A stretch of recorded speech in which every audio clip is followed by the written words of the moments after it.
My fusion system. Fusing 1,000 chickens at the start. Chapters 301 to 315. Chapter 301. Find him and sacrifice him. So, all the churches have been repaired, and the priests have also recovered their connection with the gods? Landhar asked Hone. They were in the king's bedroom in the royal city. Yes, all the churches have been repaired. The previously cracked sculptures have all been restored to their original state, Hone said as he knelt on one knee. Landhar supported his face with one hand and leaned against the bed. He closed his eyes slightly and fell into deep thought. Did Makrotov's civil officials do anything?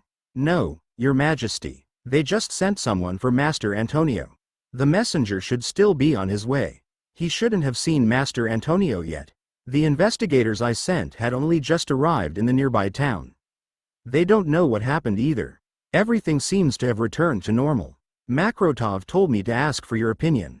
I understand. You may leave. Yes, Your Majesty. Horn stood up and kept his head down. He walked out of the bedroom and disappeared into the long corridor. Landhar was still lying on his side, mumbling to himself on the bed. The sculptures repaired themselves. It's just as I expected, but it's a little slow.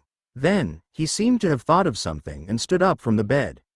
He pushed the bed gently, and a deep, slanted tunnel appeared under the bed.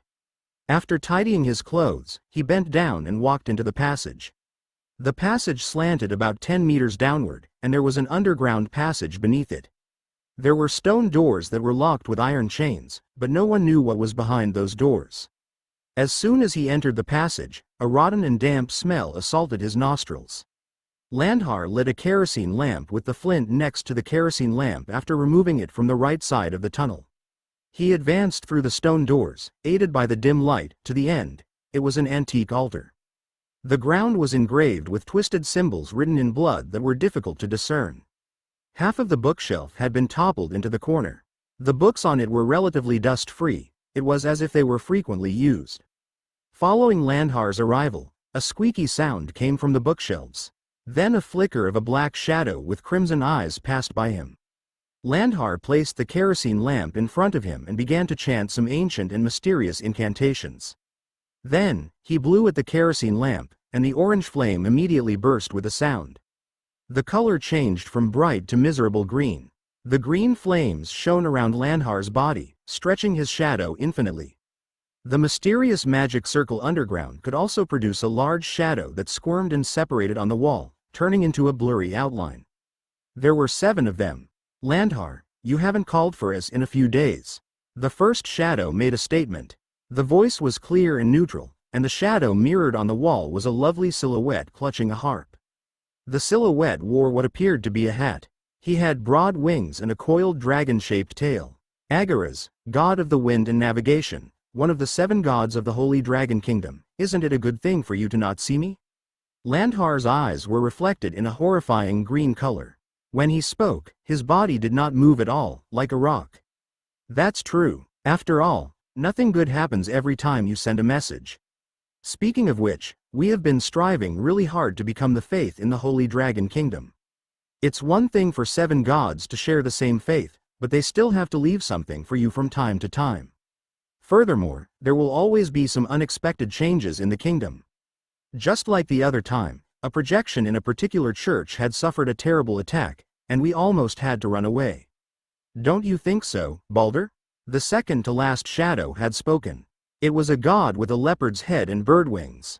Its long hair spread on the wall like kelp, and it had a woman's voice. Sidi, we have been here for more than 10 years. As a god who controls the light, I have signed an ancient contract with the Holy Dragon Kingdom. It was just a projection that was destroyed. I will not go against the contract.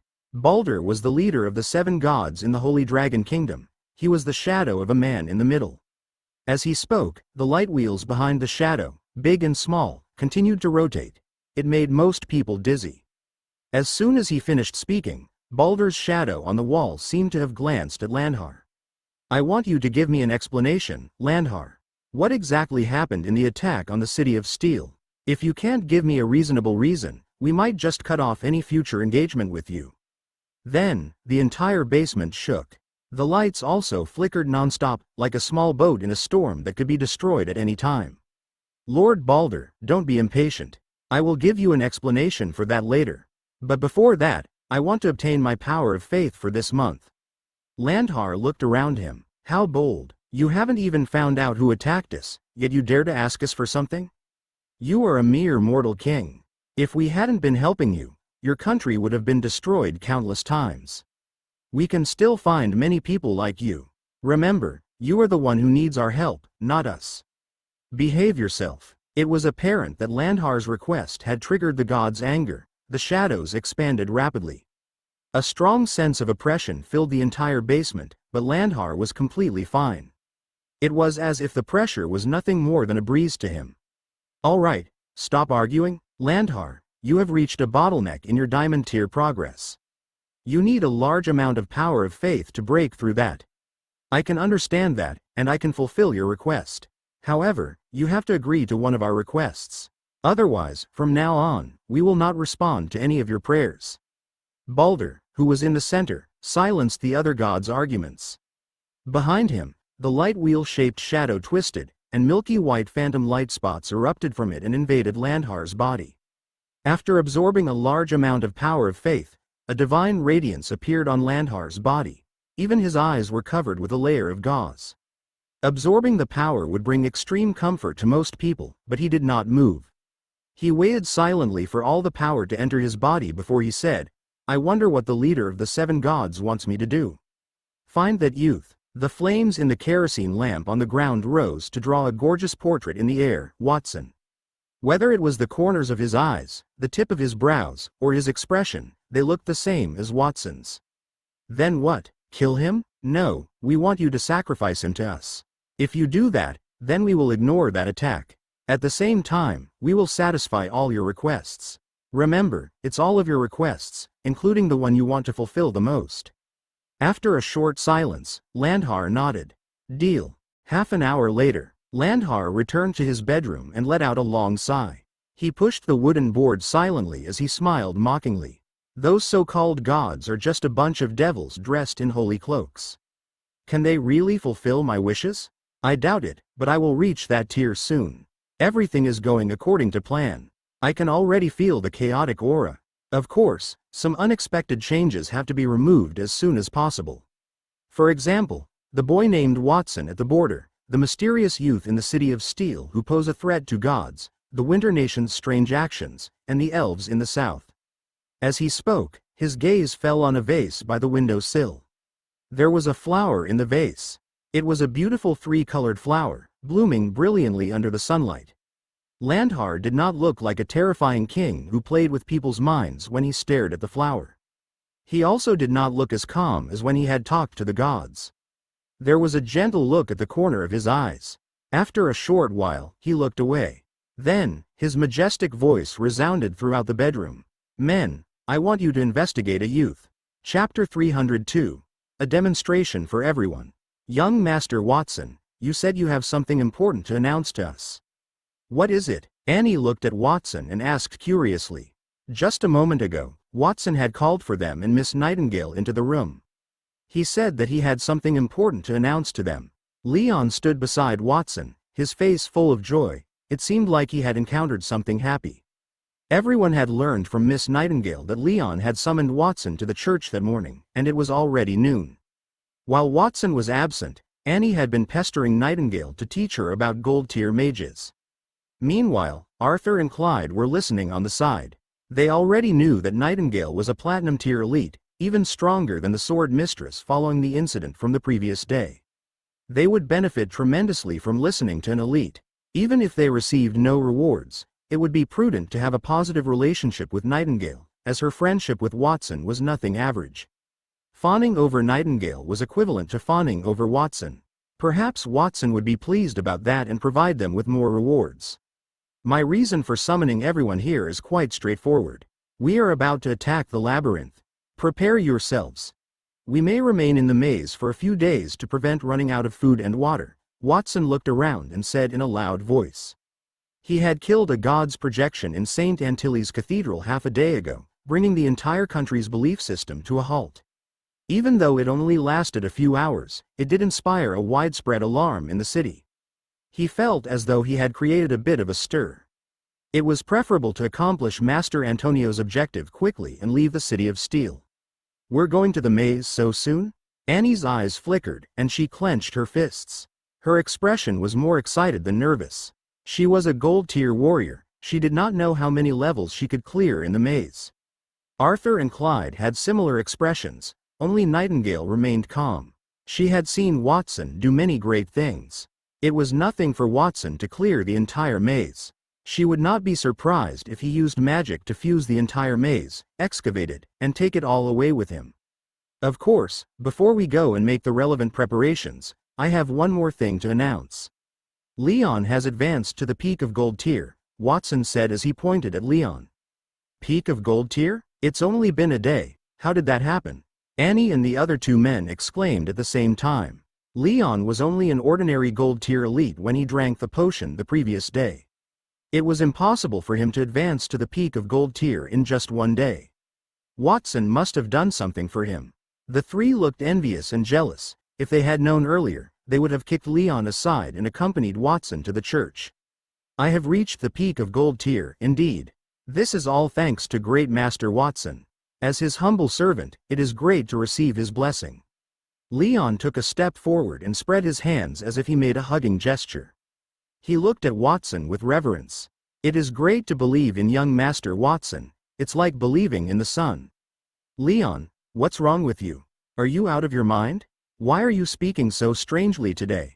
Arthur hugged his shoulders and shivered because of Leon's inspirational words. Even though Leon usually spoke like a fake priest, he was not as exaggerated as that day. Arthur, you're really stupid. Can't you understand young Master Watson's greatness? You want to become stronger? I converted my faith from the Holy See's 7 gods to young Master Watson, who had given me the knowledge in his mind. That profound knowledge was originally something that I could never understand in my entire life. I have only praises for young Master Watson. Everyone felt strange when they heard Leon's incessant cheers. Young Master Watson, did Leon eat something wrong at noon, like a poisonous mushroom, or maybe someone cursed him? The corner of Annie's mouth twitched. She felt that Leon was behaving too strangely. Annie, it's rude of you to say that. I'm just too excited and don't know how to express myself. Leon defended himself, but no one, including Nightingale, believed him. It's hard for me to explain to you why Leon became like that.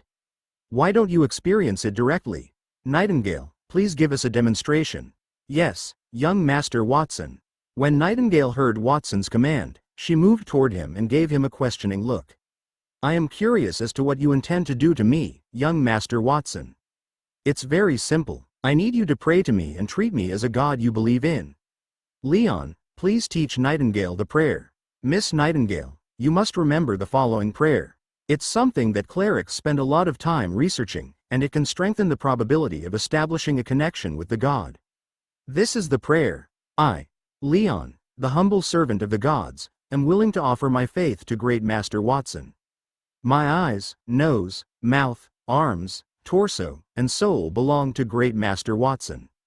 He has the most beautiful appearance in the world, his words equally as impressive, his breath is flavorful, and his leftover food is the best delicacies.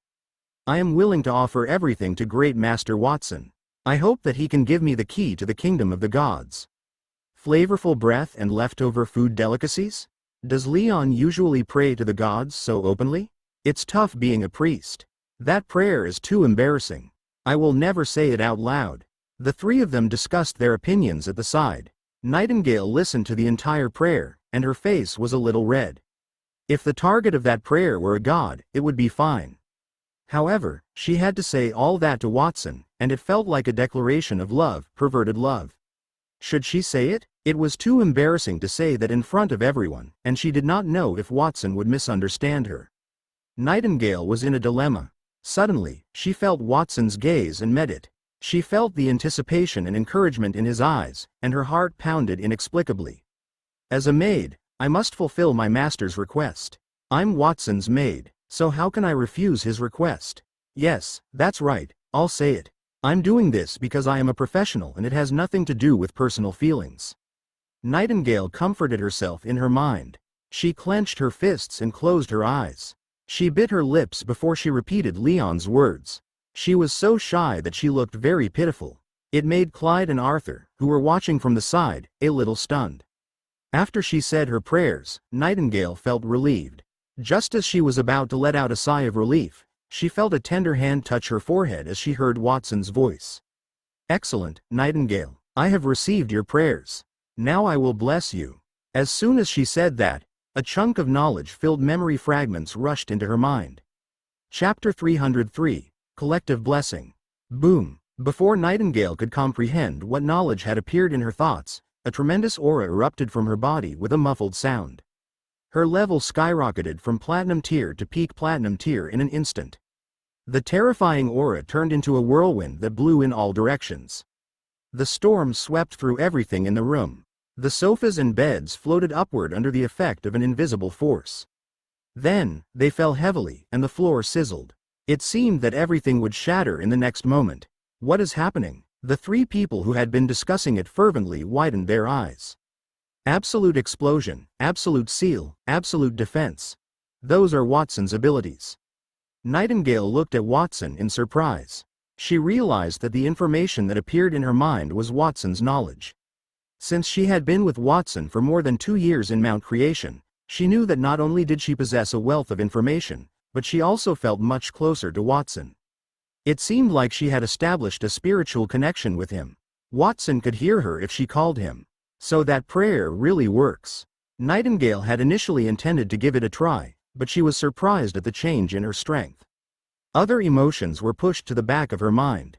As long as she assimilated the knowledge she had just acquired, her strength would be increased dozens of times. Watson's gains were also not insignificant in comparison to Nightingale's. His soul's supply of chaos elemental magic expanded again. Apart from Leon's soul, the source also contained Nightingale's soul. Nightingale's soul projection appeared to be quite real, and it had a pale pink tint. I have a strong sense that my magical power and combat aura have increased significantly since I blessed Leon. Indeed, it is prudent to absorb the power of faith in advance. The power of faith was an energy that only Starlight Tier elites possessed. Watson's advancement toward the Starlight Tier would be facilitated by absorbing it in advance.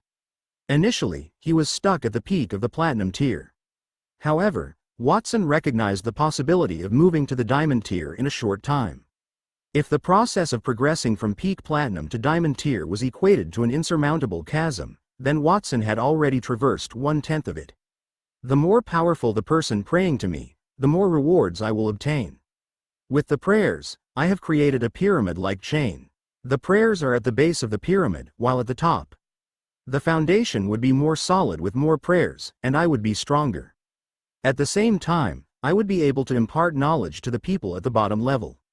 Perhaps this is the kingdom of God in its infancy, Watson muttered to himself. If he could absorb more faith, there was no question that he would be able to expand his strength rapidly. That gave him a genuine sense of how wonderful it was to be able to step off Mount Creation. He might not have considered such a strategy if he had remained on Mount Creation. The world outside was far larger than he had expected. Antonio had once said that to him. He concurred with such a statement. Only with increased knowledge could he have a better grasp of that reality. Understanding the world was critical to developing one's strength. He was also anticipating the maze's next dungeon. In addition to the rules, I can also teach magic, fighting skills, and even the source of the chaotic magic to those who established a connection with me. In theory, Watson could impart all his powers except the system to those who prayed to him. When he established a connection with Leon, he had only passed on the powers of the laws. Leon was a priest, so he was afraid that magic and fighting techniques would cause chaos for the man. However, Nightingale was different. As a peak Platinum Tier elite and someone from the angel race, Nightingale had an innate capacity for absorbing information. With that thought in mind, Watson extracted some power from the source of the chaotic magic and descended into Nightingale's body through the soul projection. Boom! 2 holes eroded on the solid wood floor beneath Nightingale's feet with a muffled sound. A gray airflow erupted from her body, surprising her and prompting her to stretch her palm outward. Is it the 7th element, the chaotic element? My body's combat aura has completely shifted from dark elemental to chaos elemental aura? Nightingale knew that Watson was the one who created the 7th element. However, Only Antonio and Sylvan were qualified to learn the chaos elements on Mount Creation. Even though she had reached the level to master the new element, that was the strongest element created by the fusion of all 6 elements in the world. However, that element was then born spontaneously in her body. Nightingale gently clenched her fist, and the chaos elements within her body instantly divided and transformed into the 6 elements of earth, fire, water, wind, light, and darkness. Then, the ground began to crumble slowly. That is an aura of all elemental battle. Miss Nightingale has mastered a variety of combat auras. What kind of talent is that? No, Miss Nightingale's ability to use so much combat aura is due to young Master Watson's blessing. In other words, young Master Watson is the one who has mastered the all-elemental combat aura. The 3 people standing outside had their jaws wide open. They were large enough to fit an egg. They believed Nightingale possessed only 6 distinct sorts of combat aura. Next, I'll teach you some spells. The crowd's surprise was not over. Watson had transferred a considerable amount of magical knowledge to Nightingale in her mind. Gold tier spell, consecutive exploding flames. Nightingale's hand moved on its own, and a series of fireballs the size of a human head appeared beside her. The orange flames soared, and the scorching temperature made it difficult for the people in the room to breathe. I can do magic? Nightingale was taken aback by the fireballs swirling around her, and her expression seemed slightly absent-minded. After spending so much time by Watson's side, she had assumed that she would no longer be surprised, but she continued to overestimate herself and underestimate Watson. Watson had once again exceeded her expectations. A person's talent was destined from the moment they were born. For example, if a warrior were more friendly to the fire element, nurturing other elements' combat auras would be extremely difficult. Of course, that could be solved with some treasures, like the sun gem and moon gem that Watson had made, but that was the first time Nightingale had heard of a person's talent changing from one class to another. That was particularly true for someone who had transitioned from a warrior to a mage. Due to their formidable offensive capabilities, mages were the rarest class in the entire kingdom. It was unimaginable how difficult it would be to teach them, yet Watson had effortlessly endowed her with that ability. Nightingale was unsure whether she should be thrilled or relieved that she had successfully transitioned from a warrior to a genius adept at both magic and martial arts cultivation. It is just how I anticipated. As a believer who absorbs other believers, neither a warrior nor a mage will affect the lessons I teach. This transcends the bounds of one's talent. Mages can also make use of warriors' abilities, and vice versa. A faint smile appeared on Watson's face. If the gods' power could not be transferred to the worshippers, then the priests who prayed to the gods would not be able to become stronger. Typically, powers not earned through cultivation could be obtained through prayer, but that was borrowed power. Now that Nightingale has become my believer and has received my blessing, it is your turn next. Of course, I will not force you if you do not want to do it. Watson looked at the 3 of them. When he blessed Nightingale, the 3 of them made sarcastic remarks at the side, as if they were not interested in such blessings. Of course, as a kind and considerate person, he would not force others to do anything they did not want to. Young Master Watson, what are you talking about? How could we not be willing? You have misunderstood us. We are very willing to become your worshippers. You're right, I did not have faith before this, but from now on, I will respect young Master Watson as the one and only God in the world. Young Master Watson, when can we get our blessing? Why don't we do it now? I can't wait any longer. The 3 of them pressed forward, sensing Watson's stare. They grabbed Watson's clothes and pleaded, nearly kneeling.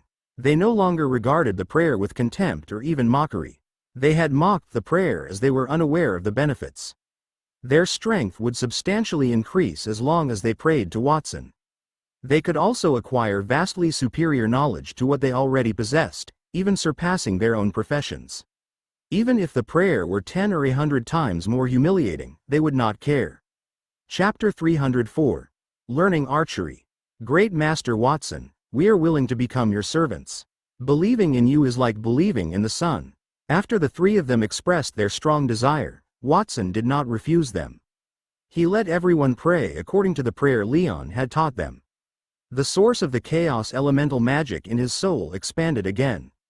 Among them, the 3 of them manifested their soul projections.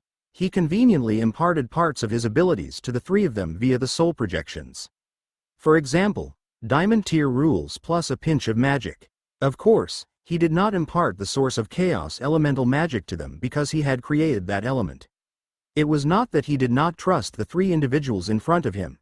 It was simply that only those from Mount Creation were aware of the situation in the kingdom at that moment.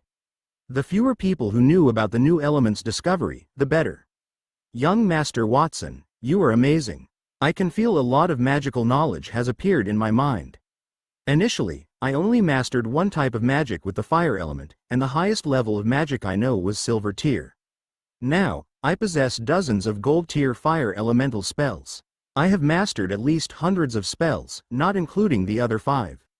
Annie shook her head and looked at Watson with dazzling eyes. Suddenly, a vast amount of knowledge appeared in her thoughts. She needed some time to digest it. Under normal circumstances, she would never be able to acquire such knowledge. It was entirely due to Watson's assistance that she was able to master them. With her head filled with vast magical knowledge, she had a new appreciation for Watson's extraordinary skill. Clyde had a similar expression, his cheeks flushed with enthusiasm. I have gained numerous warrior skills from young Master Watson. I believe I can even progress to the platinum tier. There was a period when he considered the gold tier to be an unreachable level. However, it seemed he could even ascend to a higher tier. Arthur was the only one who was slightly disappointed. Young Master Watson, the knowledge you have imparted to me is entirely focused on warriors and mages. I even possess the priest's curses. These abilities are not insignificant, but I am an archer. Don't you have anything about archers? The archers played a unique role among the kingdom's 4 major classes. It differed from the other 3 roles. The abilities of other professions had little effect on him. I am a mage and a warrior, so I do not know much about the archer class. If it is convenient, you may demonstrate an archer's ability to me. I may be able to assist you once I learn it, Watson stated modestly. He had already understood 3 of the 4 professions, but he still did not know much about the last one. In any case, he could swiftly learn anything with the assistance of the system. He intended to get essential knowledge about archery as he aspired to be a well-rounded practitioner. Young Master Watson, you want to learn an archer's skills on the spot? Arthur was taken aback. Without considering how long it would take Watson to acquire an archer's abilities, even if Watson mastered the talents he possessed, he would never be able to surpass Arthur. What could Watson teach him? Could Watson enhance the knowledge he imparted to him? Arthur, don't dawdle. Young Master Watson has already spoken. Just show him the skills. It won't take much time. Clyde continued to say, you're right. Young Master Watson has already given us great benefits. He's not trained as an archer, so you received fewer things. That is not a reason to feel unhappy. You have to learn to be grateful. Thank young Master Watson as you would your parents. Annie, Clyde, and Leon stood together. Each of them treated Watson more reverently than the most devout priest. They seemed to have assimilated well with their roles. Nightingale looked at them with a strange expression. I know, I'd do that even if you didn't tell me. Arthur's lips were pursed. Since Watson had imparted a great deal of information to him and enabled him to reach the peak of gold tier, he was powerless to resist Watson's request. As soon as he finished speaking, Arthur extended his right hand and extracted the gold tier weapon Watson had fused for him, the hunting skybow. The archer class originated in the south, in the Elven Kingdom in the Forest of Eternity. Since elves are normally smaller than humans, they were at a disadvantage in close combat. That's why they invented archery. Archery is divided into 2 distinct schools. The first is the Windwalkers, who learn the skill that combines quick movement with their ability to shoot. The Druids, on the other hand, gain the capacity to manipulate or even transform into a monster by signing a contract with one. Which school are you from? I dabble in both. If I have to say it, I belong to the latter, Arthur said. Young Master Watson, Arthur is an outstanding druid. When we explore the maze, Arthur's primary responsibility is to support and explore. The magical beasts he controls can freely travel between the 1st and the 9th floor underground, which saves us a lot of time, Clyde interrupted from the side. His praise made Arthur's lips curl up slightly, looking complacent. The captain is right. Every druid is a natural scout. The power that an archer cultivates is called the power of nature. That power is extracted from trees, flowers, and other plants. It can tame wild beasts. Not only that, but the power of nature can also borrow the characteristics of the magical beasts that they have a contract with, such as the eagle eyes. As Arthur talked, his previously dark human pupils transformed into a pair of yellow vertical pupils resembling those of an eagle. The capacity to see with an eagle's eye comes from a bronze-tier space-splitting falcon that I fostered. It has the potential to improve my vision significantly. Apart from that, I have mastered the sturdy scales skill. Layers of fine scales lined Arthur's body. Even his face was covered with thick scale layers comparable to an iron-tier armor. His strength had increased by several times fold. Interesting. Watson stroked his chin. He looked intrigued. He possessed general knowledge of the archer class. Not only could they attack from afar, but they could also morph using a magical beast's qualities. They could exploit other creatures' abilities to compensate for their deficiencies and attain physical evolution. That was a trait that other classes lacked. Arthur, it appears as though your ability is pretty strong. Why didn't I see you use it while we were in the dungeon? When Arthur met the gold-tier beast, the evil eye monster, he had only some poisoned arrows. He did not have any other eye-catching moves. That caused Watson to have a slight misunderstanding of the archer class. He believed that simply shooting arrows qualified one as an archer. When we faced the gold-tier monster in the dungeon, I didn't have the time to act. Of course, even if I did, there would only be one outcome. Arthur scratched his head awkwardly. Then he said, "Young Master Watson, I have already shown you a druid's most important ability. Next, I will summon a few of the monsters that I have raised. If you want to see more, please come outside. I will show you my shooting skills later." Arthur whistled as he inserted his finger into his lips. A loud cry came from the sky. A 1-meter-long space-splitting falcon soared into the room through the glass. It came to a halt on the table and combed its feathers majestically. Apart from the space-splitting falcon, the entire floor shook and cracked open. 3 pangolin-like magical beasts ran out, curled up, and rolled on the ground. Watson waved his palm in the direction of those amazing magical beasts.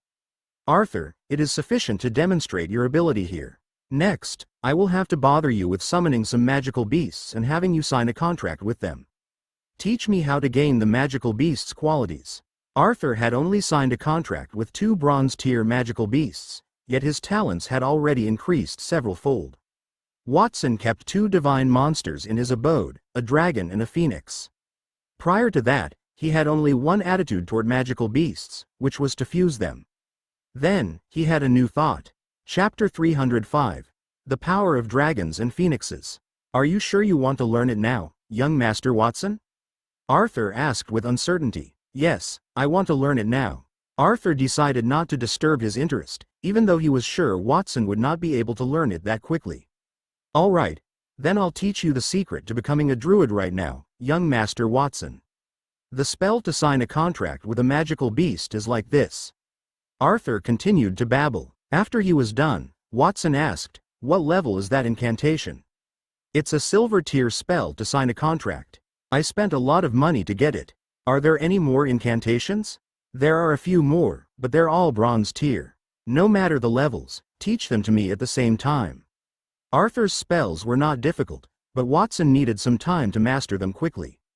After all, he had never been an archer, so it would be different if Arthur taught him a few more spells.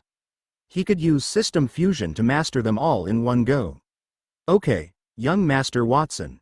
Inwardly, he secretly complained that Watson had not even mastered a single spell, yet he had to learn multiple spells simultaneously.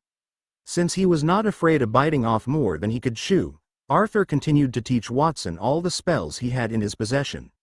When he had close to 10 bronze and silver tier spells, Watson did not hesitate to fuse them. System fusion activated. Congratulations, Master, for successfully fusing different types of druid spells. Gold tier druid spell. Able to sign a contract with a magical beast and obtain a characteristic equivalent to that of a gold tier elite from the magical beast that signed the contract. Arthur had mentioned that he did not need to have the magical beast with him during the contract signing. However, the magical beast had to acknowledge him as its master. That was not a challenge for Watson. He had already fused the Golden Flash and Emperor Cluck. They had tacitly acknowledged him as their master. Even if Golden Flash and Emperor Cluck could not do that, he still had the heaven-devouring Rat King. disguised as a horse pulling a carriage in the Golden Quill Pavilion. He would be able to complete the contract no matter what. Natural elements that fill the heavens and earth, please listen to my call and gather the tiny elves that are filled with spirituality. Grant me the ability to listen to life and control it. As Watson chanted the spell after the fusion, his body was suddenly engulfed with a rich green light. That light progressively condensed into a ball of light as if filled with the scent of nature. Then, it transformed into a ball of light with two little wings attached to its back. Those tiny spheres of light were dubbed micro-elves. They were different from the elven race. Micro-elves were born between the grass and the trees and with only a rudimentary sense of self. Micro-elves were the medium for transferring abilities between the contract signer and the magical beast. At that moment, Watson's entire body was covered with green light balls, making him look like a human-shaped light bulb. Your talent is indeed amazing, young Master Watson. Even the spell I taught you was mispronounced. You could still conjure an infinite number of micro-elves. These micro-elves are sufficient to acquire the strength of a gold-tier magical beast. If the intimacy level is sufficiently high, you can even get the power of a higher-tier magical beast.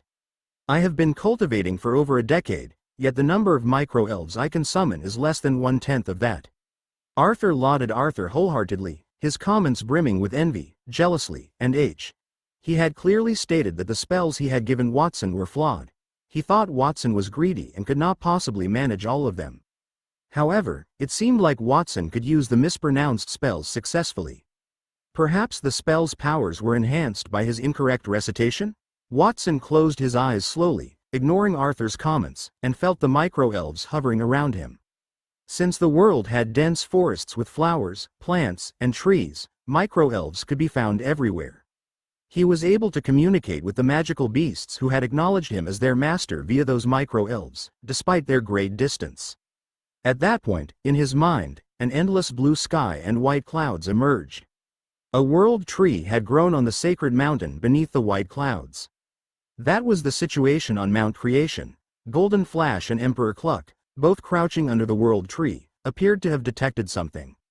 They threw their heads backward and howled in unison. A roar blasted beside Watson as it sped across space. Roar, screech. Suddenly, the cries of a dragon and a phoenix erupted from Watson's side. The boom resonated around the room, shaking it as well. Following that, the number of green micro-elves rapidly rose on his body until it encompassed the entire room. His body likewise changed in response to the micro-elves' transformations. A thick layer of dragon scales appeared on his body.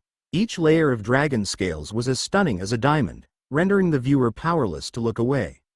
2 dragon horns sprouted from his head, and his back had 2 milky white phoenix wings. While burning with the holy flames, the temperature in the air dropped dramatically, and the milky white flames condensed into crystal clear ice and snow flowers. Watson's eyes also changed. One of it had turned silver, and the other had turned golden. The scene looked very strange, and a terrifying diamond-tier aura had spread out. The hardwood floor in the room creaked as cracks appeared. It was not only the room, but the entire Golden Quill Pavilion shook as well. What happened? Is it an earthquake? The Golden Quill Pavilion's courtyard erupted with panicked adventurers. The power that appeared in young Master Watson's body is so strange. Could it be a dragon or the phoenix? I can feel the aura of a divine beast. Is it possible that he keeps a dragon and a phoenix as pets? Is that true? Arthur's eyes grew wider. It was one thing for Watson to accidentally grasp the druid's ability to borrow the attributes of a magical beast, but what made that skill so extraordinary? He had assumed that even if Watson had mastered it, he would remain on an equal footing with him. He realized that he was gravely mistaken. Watson possessed an uncanny ability to elevate the knowledge he had to a higher degree. How unfortunate. If Arthur's druidic spells were of higher quality and permitted me to fuse them with a diamond or platinum level spell, I would transform into the Golden Flash or Emperor Cluck. I wouldn't be able to transform locally as I did. Watson raised his hand and sighed as he looked around his body. He promptly extinguished the odd thing that had manifested in his body. However, this is also beneficial. If I truly became a dragon or a phoenix, the entire Golden Quill Pavilion would have come crashing down. I had better put off searching for such powerful druid spells until I have some free time in the future. Druid spells were capable of utilizing the magical beast's limbs. Watson might use the fusion system to create all kinds of powerful magical beasts. He could significantly enhance his talents if he were to nurture an army of magical beasts in a short period. I have made a decision. When I return to the maze later, I intend to concentrate on fusing with some extremely powerful magical monsters. Watson made up his mind and conveniently gave Arthur the ability he had obtained through the soul projection in the source of the chaos elemental magic. Arthur had mastered the abilities of partial dragonification and phoenix transformation. He ran to the side and absorbed them as if he had obtained a treasure. At times, dragon scales would appear on his body, and phoenix wings would develop on his body at other times. Clyde, Leon, and Annie, who were envious of that, approached Watson. Their faces filled with eagerness. "Young Master Watson, you've only casually learned Arthur's druid spell, and he has become so powerful. Why don't we also impart our abilities to you, so you can help us to improve ourselves?" They had pitied Arthur, who had been given less knowledge, but it seemed that Arthur had benefited the most. "There's no need. I have given you advanced knowledge from the warriors and mages. Even if you show me your abilities now, you won't be able to improve much." "I see." Annie and the other two were dissatisfied upon hearing Watson's response. "All right, let's not talk about that for now. Since everyone's strength has been raised, let's go to the underground maze to test it out." Watson looked outside and walked toward the door. The courtyard was still in an uproar due to the shock generated by the druid's secret magic he had just cast. He chose to flee the area before they discovered him. The people behind him exchanged glances and nodded. They followed him out, their cheeks flushed with unrestrained excitement. However, just as they approached the door, it was abruptly shoved open. A white-robed woman hurried into the room. After a quick scan of the area, her attention fell on Watson. "It looks like I came at the right time, Watson.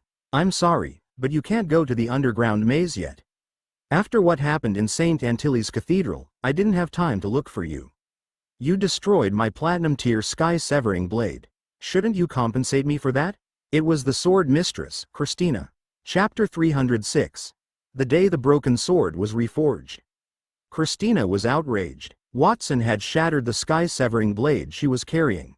Not only was that sword one of the Holy Dragon Kingdom's 4 great artifacts, but it was also a priceless gift from her father. Initially, she had wanted to find Watson to reason with him. Finally, the cathedral's statue was broken, and the priests had lost contact with the gods. As a partner in St. Antilles Cathedral, she was obligated to find someone to assist her in resolving that issue. Then, the problem she had been preoccupied with for half a day was mysteriously resolved, and Watson had vanished. She reasoned that Watson might have something important to attend to and thus had left. She went to the Golden Quill Pavilion to take a look. Watson, the kind young man, was assisting his subordinates in increasing their strength. He was in a meeting with them. Whatever the case, Watson had broken her sword. He should, at the very least, speak with her about the compensation and express his apology. Why did Watson act as if nothing had happened? "Christina, even though I broke your weapon, it was as the result of your attempt to stop me. I don't believe I did anything wrong." Christina's fury oozed when she heard Watson's words. However, she rolled her eyes and stifled her rage. "Watson, I know it's difficult for you to compensate me with a platinum-tier item. Why don't you find a way to repair the sky-severing blade? If you can repair it, I won't make things difficult for you." As she spoke, she took a broken sword from her waist. Repairing a platinum-tier weapon was not significantly easier than forging it, which necessitated extensive knowledge in forging. She knew that Watson had created gold-tier armor for his subordinates. He appeared to be well knowledgeable in forging. However, making gold-tier armor was significantly less complex than forging platinum-tier items. The latter was 100 times more complicated than the former. Watson was still so young. It was impossible for him to know how to repair the sky-severing blade. Of course, she did not make such a request so that Watson would fix it. It would be better if he could not do it. That way, she would have an excuse to make Watson do something else for her. Christina's mouth corners slightly raised in response to that thought. Her face lit up with a smile. At that moment, a voice rang in her ear. "Just repair it? That's too easy. System fusion, activate." Christina felt a lightness in her hand. She did not know when the broken sword she was holding had ended up in Watson's hand. Furthermore, the broken blade had been reattached. The sharp and bright blade was like a mirror reflecting her face. "Lady Swordmistress, I have repaired your weapon. If you require nothing else, please leave." Watson gestured for Christina to leave. Christina, on the other hand, had a blank look on her face. She took the sky-severing blade and looked it up and down. She rubbed her eyes and wondered if she had seen wrongly. What's going on? How could a broken platinum-tier weapon be repaired so quickly? Had he really fixed it? However, she had never heard of any repair method that could be done so quickly. Furthermore, he did not require flames to reforge the blade. It was simply too amazing. Christina repeatedly confirmed the sky-severing blade in her hand. She discovered that that blade was not weaker than the one she had in the past. Instead, it was stronger. That made her even more puzzled. Ignoring the dazed Christina, Watson returned to Clyde and the others and asked, "Where was I?" "You were informing us about the underground city," Annie said. When she gazed at Watson, her eyes were filled with admiration. Christina had not seen what happened because she had been talking. However, Annie was fully aware of what the young man had done. Watson had taken the broken sword from Christina's hand. Then, he twisted his ring, and a few similar weapons appeared in his hand. He turned them into flowing lights and fused them, repairing the sky-severing blade. That whole process only took a few seconds. She was already shocked when Watson could create gold-tier weapons instantly. It seemed like that was not all. The more she understood Watson, the more she sensed his incomprehensibility. "That's right, let's set off now. First, we'll get some supplies. Then, we'll enter the maze." Watson waved his hand and turned to leave. However, someone stopped him. "Watson, wait." The person who stopped him was Christina. Watson turned around and asked impatiently, "Yes, is there anything else you require? If you want to go to the underground maze, please bring me along." Christina sheathed sky-severing blade. With a calm expression, she said, "Of course, Watson, I would not ask you to help me for nothing. In return, I will prepare all the supplies you need to enter the underground maze." The Holy Sword Adventurer team has already cleared the 70th level and is moving toward the 80th level. We know what each level has and what needs to be prepared. What do you think? Are you willing to collaborate with me? Sorry, Watson hesitated for a moment and wanted to refuse. He entered the dungeon not to search for treasures but to improve his strength through training. If he were to cooperate with Christina, he would forfeit that purpose. "Watson, just accept Lady Swordmistress's invitation. Only the last level of the underground maze is useful to you. There is nothing special about the other levels, so it is all right to ask others for help. It is better as it will end quickly." A man's compelling voice rang forth. Antonio and Denise entered the room unexpectedly from the outside.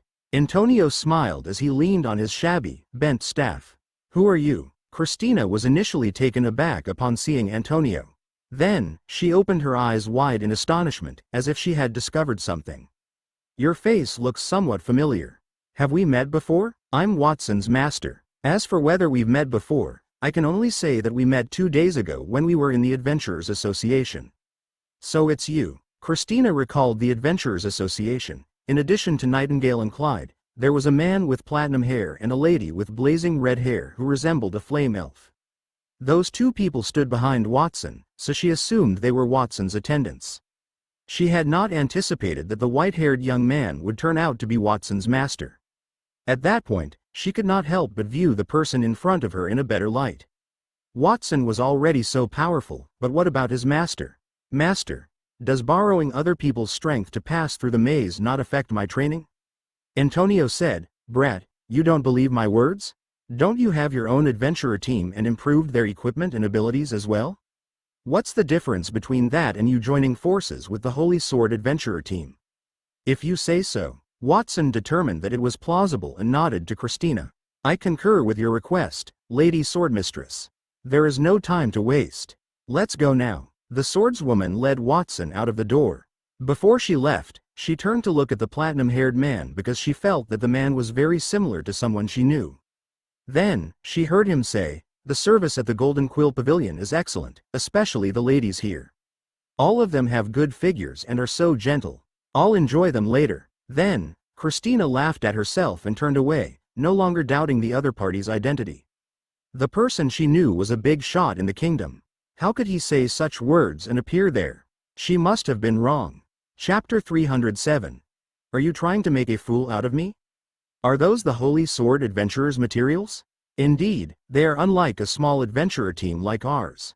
Annie stood in front of the Holy Sword Adventurer team's building complex, watching the supplies unloaded from the carriages. She nibbled at the corner of her sleeve, her eyes glistening with envy. Everyone followed Christina to the Holy Sword Adventurer team an hour after leaving the Golden Quill Pavilion. Christina quickly assembled her team members for a meeting after placing the newcomers at the door.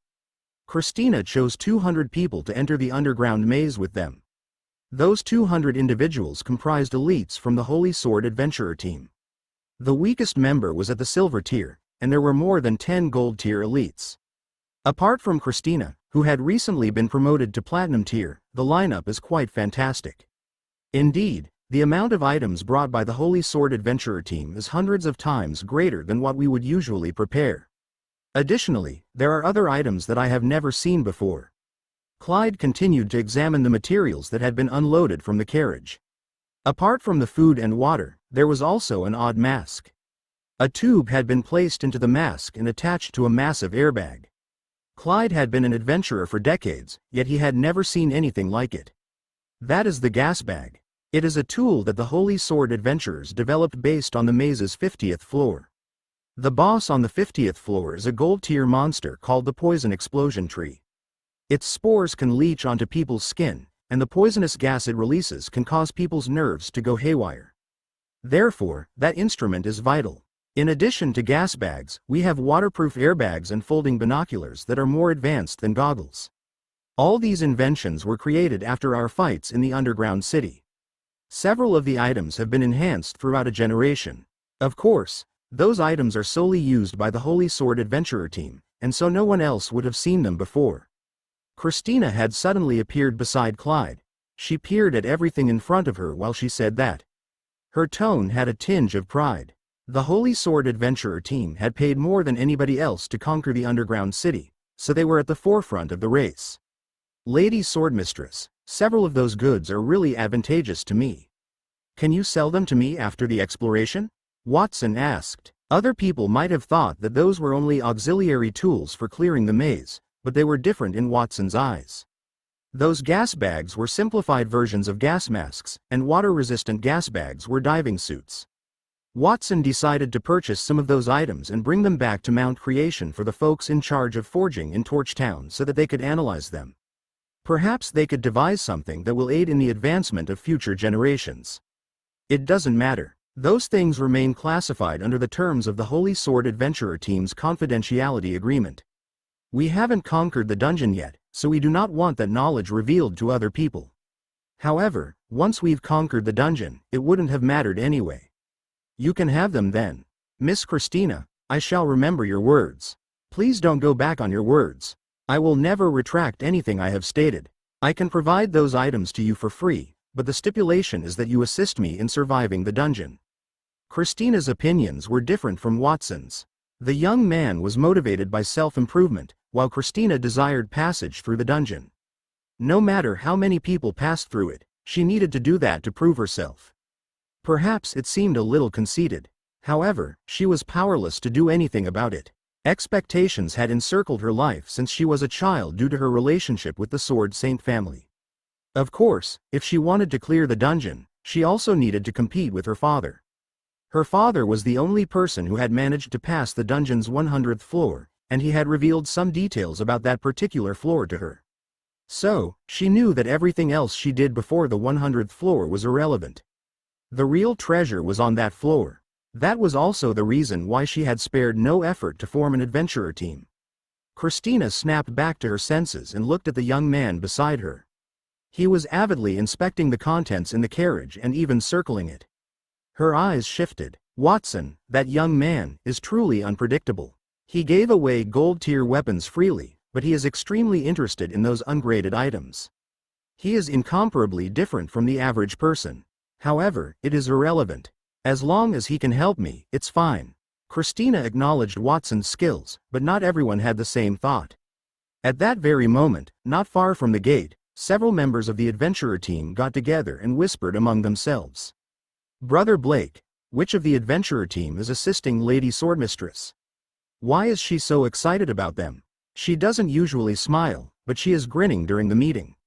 She even said that she would conquer the dungeon this time. We won't live this down if we don't get it this time." As one of the members talked, he shot an unflattering gaze in the direction of Christina, Watson, and the others. They feel insulted that Christina thought so highly of Watson. Another member said, "Those people are from the Blood Rose adventurer team. They had just found fame in the City of Steel. According to what I've heard, they had advanced from Bronze Tier adventurer team to Gold Tier in just one day. I've heard about that news too. They advanced because they had another new member, who even survived Lady Swordmistress's sword attack. It was that youth in the distance. He is a Gold Tier elite. To have such talent at such a young age is just remarkable. However, regardless of his strength, is he stronger than Brother Blake? Brother Blake is our team's strongest Gold Tier fighter. Additionally, Blood Rose was a simple Bronze Tier team before this. It means that except for their newest member, everyone else is a Bronze Tier elite. I am not sure how much assistance they can provide her." The others continued to talk about the situation. Most of them had entered the dungeon solely to follow Christina's lead to the 70th floor. The swordswoman was prepared to descend another 30 floors with the addition of a few Bronze Tier warriors and a Gold Tier elite. "Was not that a joke?" Blake said. "All right, stop this conversation. This is Lady Christina's command. She must have her own reasons for doing this. I am heading to the dungeon." Then, he turned around and walked into the depths of the Holy Sword Adventurer Team's building. "If you're not chosen for the expedition, please remain at the entrance and refrain from gossiping lest Lady Christina hears what you say." "Brother Blake, we don't want to do that either. However, Lady Christina's order this time is too strange. We don't want to follow those idiots from the Bronze Tier Adventurer Team to our deaths. Once we enter the dungeon, we'll immediately report to Lady Swordmistress if we find anything amiss." Several members of the adventurer team expressed their dissatisfaction. Blake shook his head and remained silent. Then, he turned around and strolled through the building's vast halls. He entered a room that had been shut and opened the wooden boards on the floor. He descended the dungeon's stairs. Despite the dampness, the dungeon was well illuminated. The entire dungeon was deafeningly silent, and there were few guards. The dungeon was only sparsely populated. One could vaguely hear a man's cough from the fence at the end of the dungeon. Typically, a Holy Sword member would immediately be expelled if they committed a grave error. Only those who have made significant contributions and were not eligible for expulsion would be imprisoned to reflect on their actions. Only one individual had been arrested in recent days. It was Claude, the adventurer team's former vice captain. "Isn't that Blake, commander of the guards? Are you here to watch me make a fool of myself?" Claude, who had lost a significant amount of weight, raised his head. Two ruthless emerald eyes appeared through the fence's opening. Chapter 308. Finding Trouble Deliberately. "Claude, it has been a few days since I last saw you. I didn't expect you to be so energetic." Blake said faintly, "I did not come here to mock you. I came here to ask for your help." "Ask for my help? Is that what the Lady Swordmistress wants?" Quote. Claude's eyes lit up. He could endure being locked up in the dungeon. What he could not tolerate was the change in Christina's attitude toward him. Everything he had worked so hard for as the vice captain was because of Christina. How could she not see it? "No, this is my idea. Lady Swordmistress is currently preparing to enter the underground city with the Blood Rose adventurer team members. She didn't mention you. Since it's not Lady Swordmistress's idea, then you should leave." "Well, that is what I need your help with." A hesitant expression appeared on Blake's face. "According to my investigation, other than the youth named Watson, the rest of the members of the Blood Rose adventurer team are only Bronze Tier. I can understand why Lady Sword's mistress thinks so highly of Watson. After all, that youth had once withstood her sword in the Adventurers Association. However, the others don't have the same strength. If we use those people as teammates to raid the dungeon, we might incur some danger." He felt that the Blood Rose adventurer team might have deceived Christina. Otherwise, why would she think that she could successfully raid the dungeon with the help of a Bronze Tier adventurer team? "What do you want me to do?" Claude asked. "I want to let you out and create some trouble for the Blood Rose adventurer team. I want to stop their exploration of the dungeon. As far as I know, that boy named Watson isn't from the City of Steel but a noble from the border. He's also related to the border count. 2 of his followers are currently living in the Golden Quill Pavilion. I think that as long as something happens to those 2 followers, he won't be able to continue exploring the underground city. Blake had only hostility toward Watson. On the one hand, it was because Watson's team was weak. On the other hand, it was also because Watson was from the border. Most of the people in the kingdom knew that the king and the border count were not on good terms. They did not know whether Watson had other motives for getting close to the sword mistress. If you let me go free, aren't you afraid that Lady Swordmistress will blame you when she finds out and lock you in the dungeon? Claude's face was close to the railing gap. He smiled sinisterly. Blake was silent for a few seconds before he said, "Everything I do is for the sake of the Holy Sword Adventurer team. Just like you. Even though I don't like you, I have to say that sometimes people like you make the team stronger. I'll leave the key here. Before anyone finds out that I've accidentally left that key here, it's up to you whether you pick it up or not." Then, Blake took a bunch of keys from his waist and threw them on the ground. After that, he walked out of the dungeon without looking back. Claude chuckled. "Well, since you've asked so nicely, how could I say no? I just happened to have a score to settle with that annoying brat. If it weren't for the fact that the Holy Sword Adventurer team had already advanced to Platinum tier, I'm sure that Lady Swordmistress would praise my achievements. This is all his fault. I won't show mercy to his companions." As he bent down to pick up the keys, Claude's face revealed a cruel expression. "How should I torture them later? Killing them too easily won't count as revenge." His words echoed in the empty dungeon tunnel. It caused Blake, who was leaving, to shudder. However, he did not stop. Blake was still unsure of Watson's character. If he were cold-blooded and did not care about his companions, then it would be very difficult for that plan to succeed. Therefore, Claude's overreaction was good.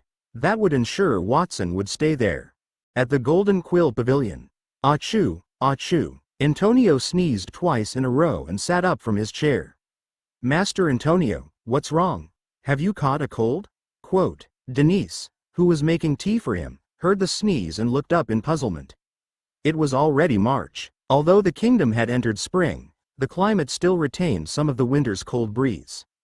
"Don't know you know my strength? How can I be infected with such a minor illness? Someone must be gossiping about me. Have I left the royal city for too long? Perhaps His Majesty and those nobles are anxious?" Antonio muttered softly. "Perhaps it is not the people from the royal city who are talking about you, but Lady Swordmistress. I think she must have recognized you when she was here."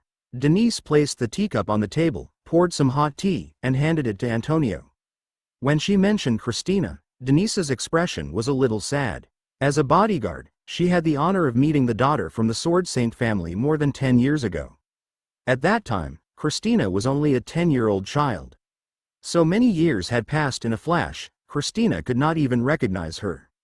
"That child is bright, indeed. Even though I've reverted to my younger appearance, she still had doubts about me. However, I don't think she recognized me. When she stared at me, I deliberately mentioning some young ladies to accompany me. The way she looked at me immediately changed. She probably felt that I was not the person she knew. To avoid being recognized, you've said something that lowered your status, Master Antonio.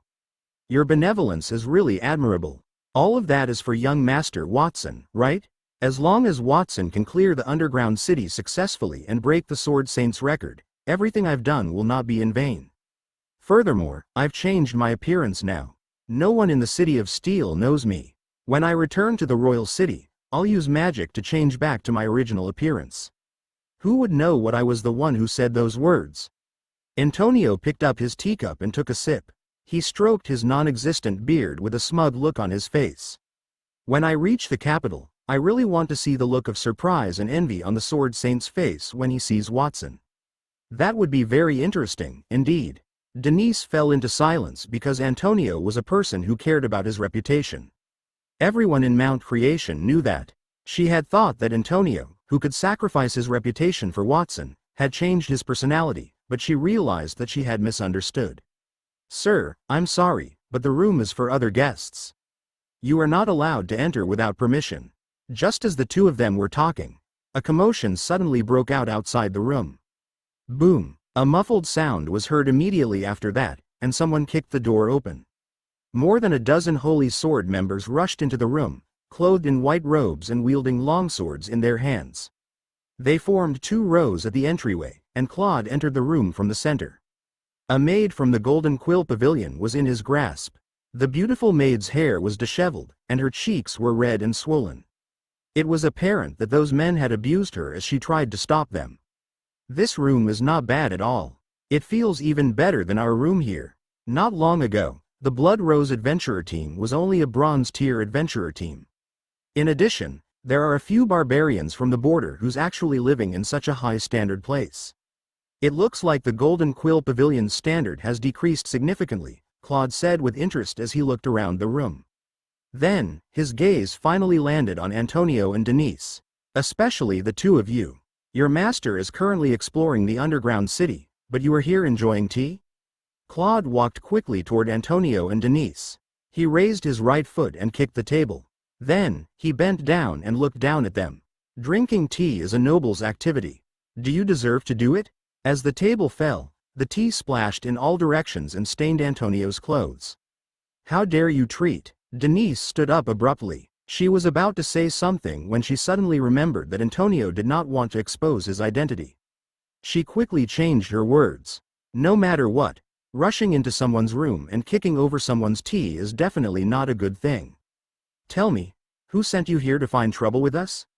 If you tell me honestly, I can give you a decent death. Brothers, did you hear that? That woman is threatening us. She seems to be a little confused about the situation. Claude cracked his neck. The corners of his mouth curved into a teasing arc as he waved behind him. Brothers, go ahead. As long as you don't kill that woman, you can do whatever you want. Chapter 309. Is he qualified? Lady Swordmistress, I think everyone is almost ready. Should we set off now? Watson asked Christina at the entrance of the Holy Sword Adventurer team. At that moment, the 200 adventurers were ready to set off. Those adventurers wore armor ranging from bronze to silver tier, which was considered quite luxurious in the City of Steel. In addition to the 50 horses responsible for pulling the carriages and the second echelon waiting outside the maze for rescue, more than 500 people were there. The sound of people's discussions, the neighing of horses, and the sound of movement, it was very lively. Wait a moment. In addition to these people, I also have to bring another person with us. You know that person too. It's Claude, who might have had a conflict with you in the Adventurers Association. Christina held her hair when the wind blew. Her face was shining brightly under the sunlight. Claude is my military advisor. He had many ideas when I was raiding the maze. With him, we will have more confidence in raiding the dungeon. I know that you guys have had some misunderstandings, but I have already taught him a lesson. For my sake, can you forgive him? Claude had also been locked up for 2 days. Christina felt that it was enough. Well, since you say so, then I have no objections. Watson shrugged. Claude was not worth his attention. He was just a clown. He did not even have the desire to be angry with such a person. Blake, come here. Lady Swordmistress, what's the matter? Blake rushed toward her when he heard her voice. Dressed in golden armor with a holy sword icon embroidered on the breastplate, he looked majestic. He went to Christina and bowed his head respectfully. Go and get Claude. That. As soon as Christina's voice fell, cold sweat broke out on Blake's forehead. I don't think that's a good idea. Claude has only been locked up for 2 days. It's too light a punishment for him if we release him now. If the other members knew about that, they might think that you are prejudiced by giving him a light punishment because he is the vice leader. I can use Claude's help in the dungeon exploration. I'm not prejudiced, but I want him to have a chance to atone for his sins. I still think we should detain him for a longer period. Let's not bring him this time, and I'll take him to you after the raid is over. Is that okay? Blake was in a panic. He was not nervous because Claude was not there, but because of why Claude had not returned yet. He glanced in the direction of the dungeon. He had sent Claude to the Golden Quill Pavilion half an hour ago to stir trouble. He should be done by then. He only wanted some problem for Watson's companions. He wished to prevent Christina from entering the dungeon. Even if Christina were to learn the truth later, he was okay with that. Captain Blake, you seem to be hiding something. Watson stared at Blake. His tender eyes seemed to pierce through his soul. It made Blake's mouth dry.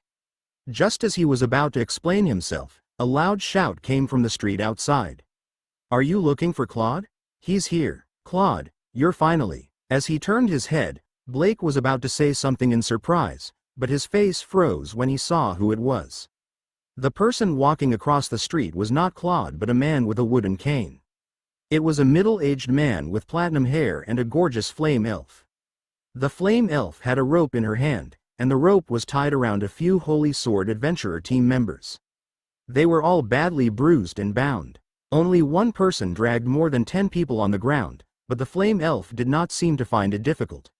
In just a few minutes, they had arrived in front of everyone. "This is Claude, the one you're looking for." After throwing the dozen or so severely bruised men on the ground, the flame elf snorted coldly. "You people from the Holy Sword Adventurer team are quite daring. You said that you wanted to cooperate with our young master to explore the underground city, but on the other hand, you sent people to the Golden Quill Pavilion to ambush us." That flame elf was Denise, and she was furious at that moment. Obviously, the Holy Sword Adventurer team was not sincere in cooperating with them. She even suspected that Christina had planned to lure the tiger away from the mountain. She might have wanted to distract Watson so that she could take revenge. The Holy Sword Adventurer team did that? Clyde's group stood near Watson. They were shocked. Nightingale, who had been following Watson like a shadow, rolled her sleeves and said coldly, "Young Master Watson, just give me the word, and I'll kill these people cleanly and neatly."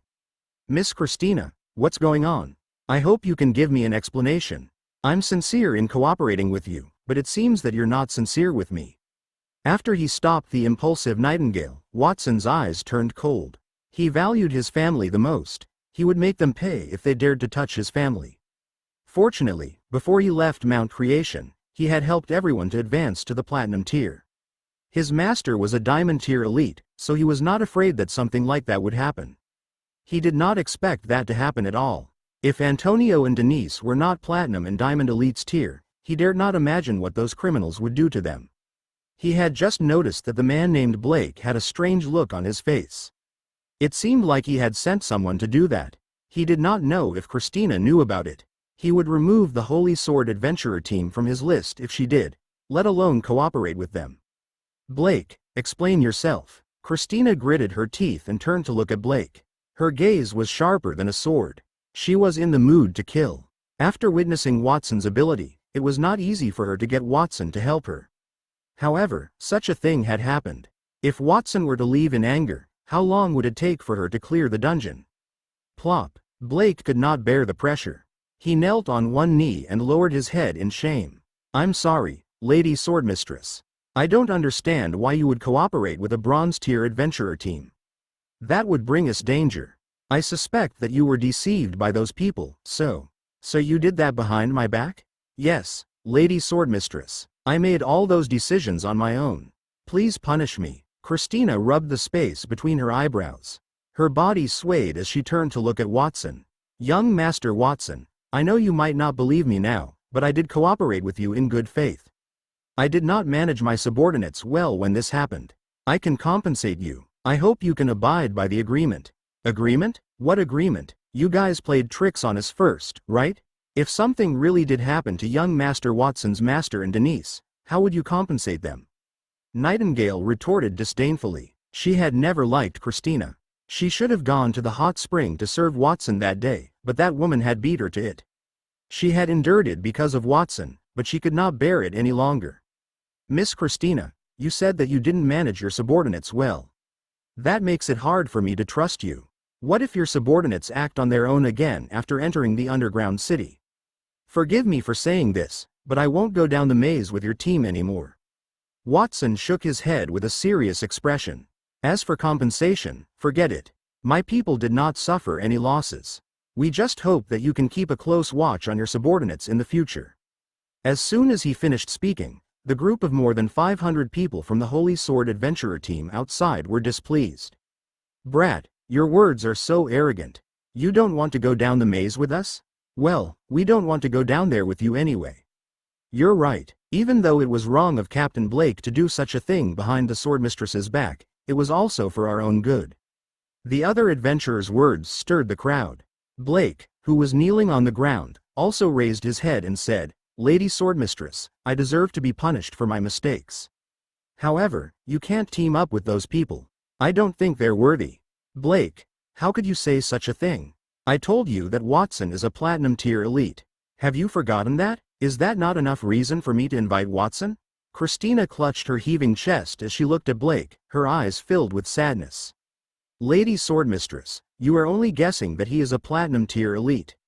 Furthermore, even if he is a platinum tier elite, he won't be of much help in exploring the maze. Otherwise, the current Sword Saint would not have been the only one to have passed through the maze for hundreds of years. Let's go." Watson was too lazy to waste his breath on them. He turned around and waved at Clyde and the others. Then, he walked down the street with Nightingale and Denise behind him. At that moment, the commotion had attracted the attention of many passers-by. "Do you know what happened?" a passer-by asked the people around him. "It seems like the Sword Mistress wants to take the newly promoted Gold-tier Blood Rose Adventurer team down the maze. Most of the people in her team, led by the vice captain, are against it," another person said. "That Blood Rose Adventurer team is too arrogant. Lady Swordmistress promoted them for their talents, but they think too highly of themselves. I heard that the rooms arranged for them in the Golden Quill Pavilion are the best. They're clearly taking advantage of Lady Swordmistress. Maybe it's not the Holy Sword members who are against them going down the maze. Instead, perhaps they're afraid and deliberately find an excuse not to do that. Otherwise, why wouldn't they fight back when others insult them? Why would they only run away dejectedly?"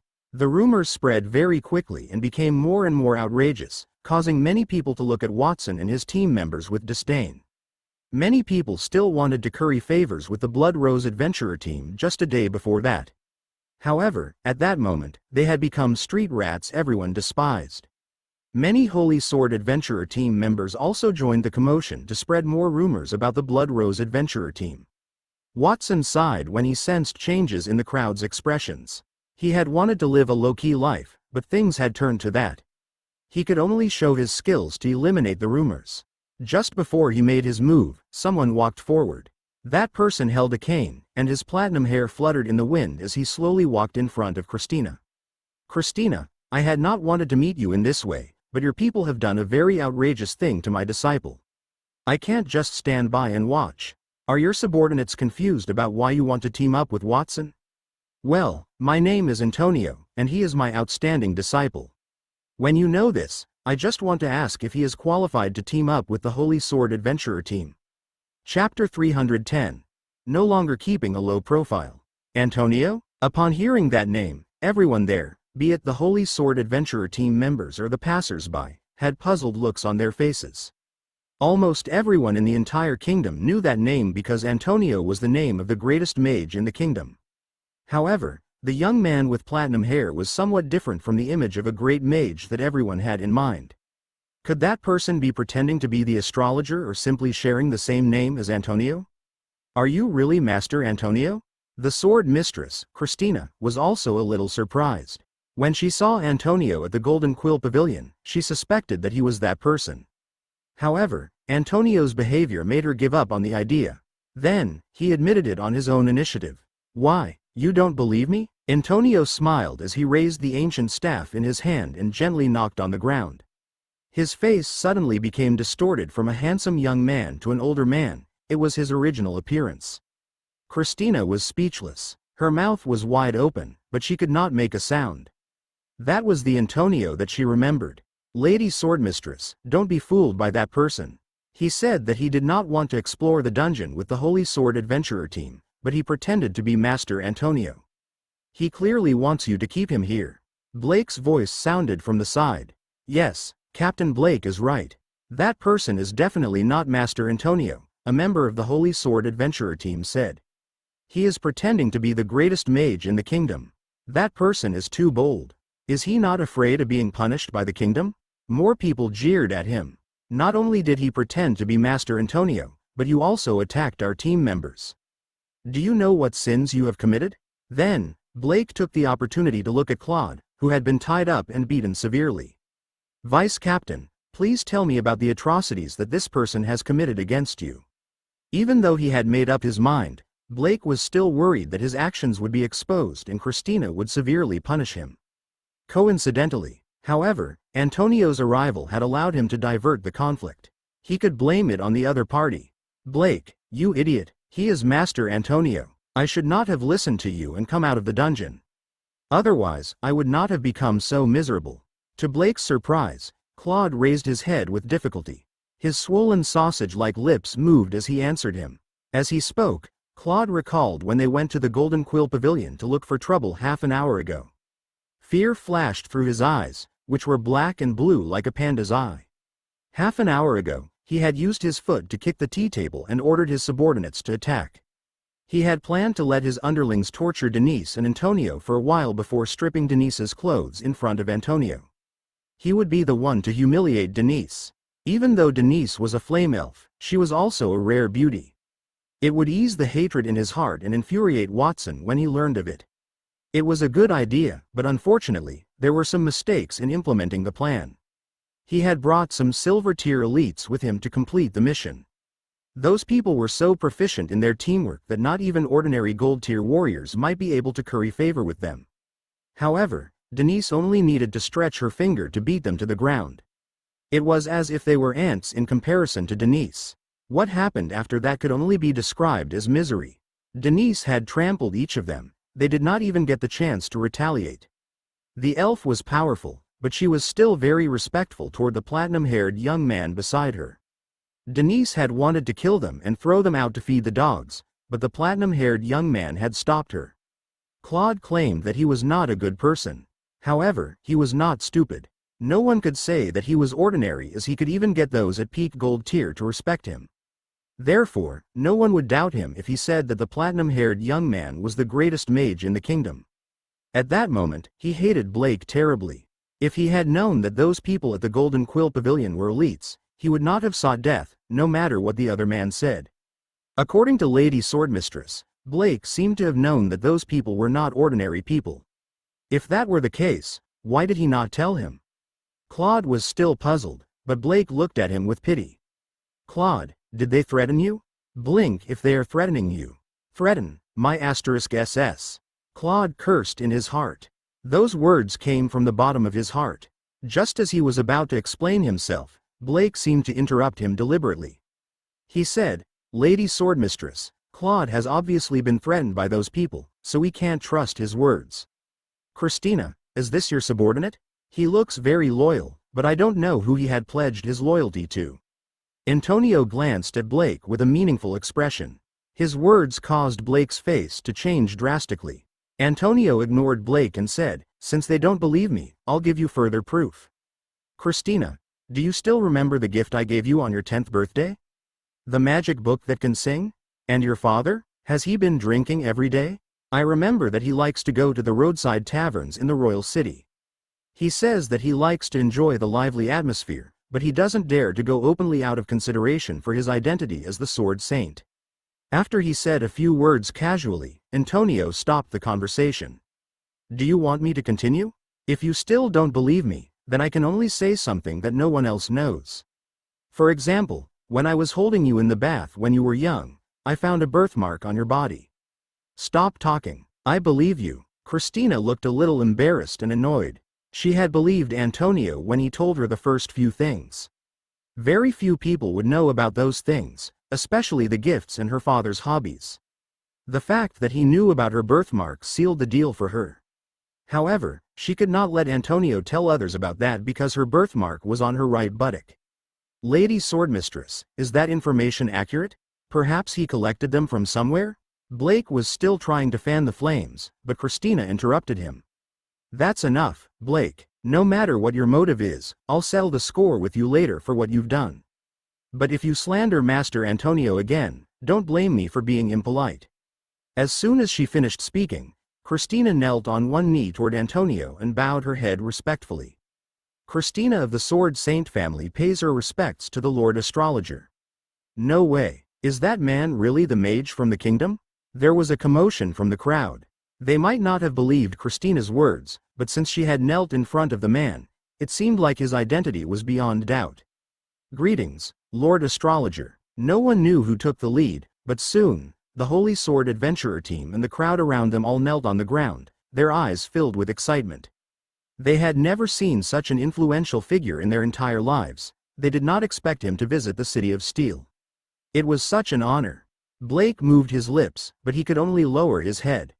He was speechless. Christina, even if I already know the answer, I still have to ask you one more time. As my disciple, is Watson qualified to explore the underground city with you? Of course, he was qualified. Before Christina could say anything, everyone else already had the answer in their mind. They looked at Watson with envy and hatred. It was no wonder that the youth could block the swordmistress's sword attack. He was Antonio's disciple. That was not strange, but they did not expect him to take in a disciple while he was at the border. After all, the man had not left the Temple of the Stars in years. Of course, Watson is more than qualified to explore with me. This is my fault. I haven't managed my subordinates properly. I will teach them a good lesson, and then. There's no need, Miss Christina. After this matter, I find it very difficult to trust you. So, I will explore the underground city by myself. Watson's voice was soft, but it had an unquestionable tone. He extended his right hand toward the sky and said, I had wanted to keep a low profile while I am in the City of Steel. However, since Master has already revealed his identity, I guess there's no need for me to keep a low profile. Since he had revealed his identity, there was no need for him to pretend anymore. A thunderous rumble echoed outside the City of Steel in response to his words. It felt as if something had erupted from the ground, shaking the entire city. Chapter 311. Straight to the 100th floor. Look, what's that? Everyone looked up as they endured the tremors. Some of them noticed the giant creature rising from the sky in the distance and cried out in surprise. They saw a vast mountain floating in the sky in the distance. However, that mountain was square. There were countless empty holes and rock tunnels that rotated constantly. Many adventurers were fighting with magical beasts at the tunnels on each level. They should have been underground, but they were suddenly in the air. All of them screamed in panic. The whole hill was like a giant Rubik's Cube that was magnified countless times. Even those who had not entered it knew what it was. It's the underground city. Nightingale stared at the distant sky and sighed. She knew that Watson would do such a thing because she had been with him for more than 2 years. She knew the young man well. Watson was a person who sought convenience. For him, things that could be moved should not take much effort to go in and explore. Just like how he was afraid of trouble, and so he fused all the major cities and towns along the border. He could fuse the entire border, let alone a small underground city maze. Absolute gravity. Watson spat out 4 words as he released his right hand into the sky. That was the diamond tier rule that he had obtained from fusing many earth elemental platinum tier spells like black holes when he was at Mount Creation. It could eliminate the gravity of certain things and give them a gravity that was hundreds of times stronger. At that moment, he had used the rules to eliminate gravity.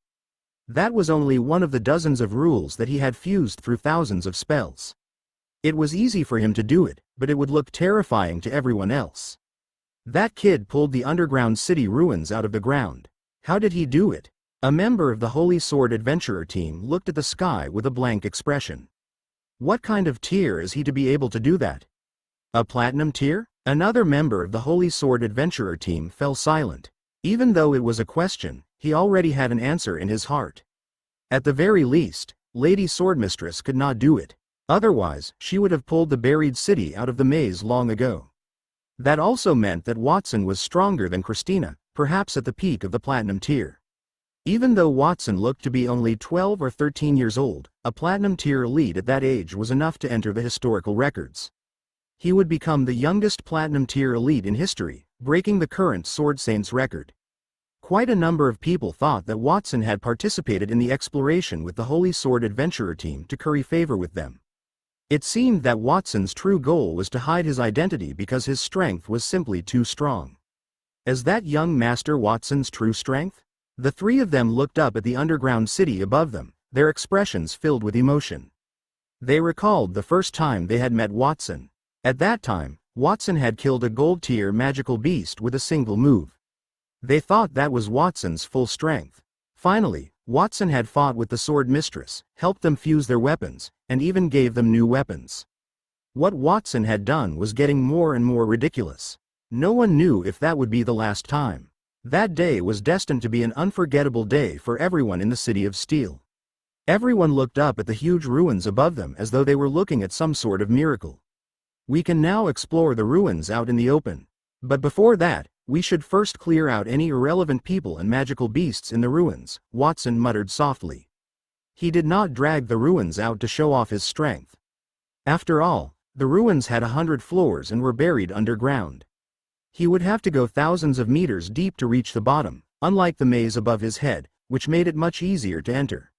The bottom floor, which was as smooth as a mirror, was different from the other parts of the maze. The passage on that floor did not move and was shrouded in fog. He did not know what was inside. After he observed it for a while, Watson activated the system fusion on the maze above his head. He had only fused the magical beasts. Congratulations, Master, on fusing a large number of magical beasts. You have obtained a Diamond Tier magical beast, the Death Star Dragon. Following the sound of the system notification, the shadows of various magical beasts on the ruins' 100th floor vanished, transforming into streaks of flowing light that fused in the air. The adventurers fighting with the magical beasts suddenly realized that all the beasts had disappeared. Meanwhile, the magical beasts that were fighting for their territory also collided with each other. There were more than 1 million magical beasts in the entire maze, and at that very moment, all of them had been fused. It was a terrifying phenomenon. A dark cloud appeared in the sky, it blocked the sunlight and dimmed the land. There was a faint flash of lightning in the cloud, illuminating the shadow of a huge dragon-shaped creature. Then, the dark cloud tore apart, and a giant black dragon rushed out. Its scales were jet black and shiny. Its ferocious head did not have the meandering ordinary dragon horns. Instead, it had a single horn, and 4 tiny black stars were floating around it. Diamond Tier Magical Beast. The Death Star Dragon. Attribute: Darkness. Ability: can master most of the dark elemental spells below Diamond Tier. Additional abilities: Eternal Night. Causes a part of the world to sink into darkness. Dark Servant. The soul that dies in the eternal night will belong to the Death Star Dragon. And Law of Darkness. The body will be immune to all attacks in the eternal night. Additional abilities: Super Magic Immunity, Complete Physical Resistance, Draconic Magic, Zoom, Camouflage, Draconic Might. Death Star Arrival. This is the manifestation of the Law of Darkness. Consuming a Death Star above one's head will give someone an instant death effect, but can only be cast 4 times a day. Not bad. I actually fused a dragon. When he saw the information of the fused magical beast, Watson's face was full of joy. That was the second dragon he had fused, and it was a Diamond Tier 1. I wonder which is stronger, this dragon or Golden Flash. The entire City of Steel shook the moment that Black Dragon appeared. There are so many powerful magical beasts in the underground city. It's no surprise that no one but the current Sword Saint could get to the 100th floor. But where have the other magical beasts in the ruins gone to? Did that black dragon swallow them? The people of the City of Steel did not know that Watson had mastered the art of fusion. They thought that a black dragon from the underground city had swallowed the other magical beasts. Even Christina thought so, and she had gone down to the 70th floor. That black dragon must be a monster from the 100th floor. Has my father defeated it before? Christina muttered softly as she stared at the black dragon in the sky. She vaguely felt that something was amiss. That black dragon's aura seemed too powerful, and it terrified her. She wondered if she would have the courage to attack it. She did not know how her father did it. Swoosh! She heard a soft sound just as she was thinking about that. Watson had already floated in the air and cast a large-scale, long-distance teleportation spell to move all the adventurers in ruins. Then, he went straight to the ruins' lowest level. The adventurers who had fallen back to the ground looked as if they were in a dream. They did not know what had happened. When they saw Christina, they hurriedly went to her. "Thank you, Lady Swordmistress. It was you who had saved us, right? That black dragon was too terrifying. Just its aura alone made us wet our pants." The Sword Mistress was the strongest person there. They thought that it must have been her who had saved them. However, Christina did not say anything. The people around her did not respond either. So, the tens of thousands of adventurers who had landed there were puzzled. They followed the other people's gazes and looked up. They were frozen on the spot when they saw the sight that greeted them. They were shocked. They saw a small figure soaring toward the sky. He stepped on the giant black dragon. At the same time, the young man extended his fist over his head and punched forward. He managed to pierce a hole in the ruins' 100th floor. Chapter 312. Trial on the 100th floor. He smashed through the underground city with one punch. Who is that young man? Did he cause the changes in the underground city? The group of adventurers, who had just been teleported to the ground level, exclaimed as they looked at the scene in the sky. Watson has already entered the 100th floor. Let's go there. Christina ignored the other people around them. She ordered the Holy Sword Adventurer team members. Even though she did not become Watson's partner, it was no longer important. Her long-cherished wish was about to come true.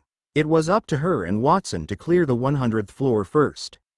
Yes, Lady Swordmistress, the 200 Holy Sword team members answered her respectfully.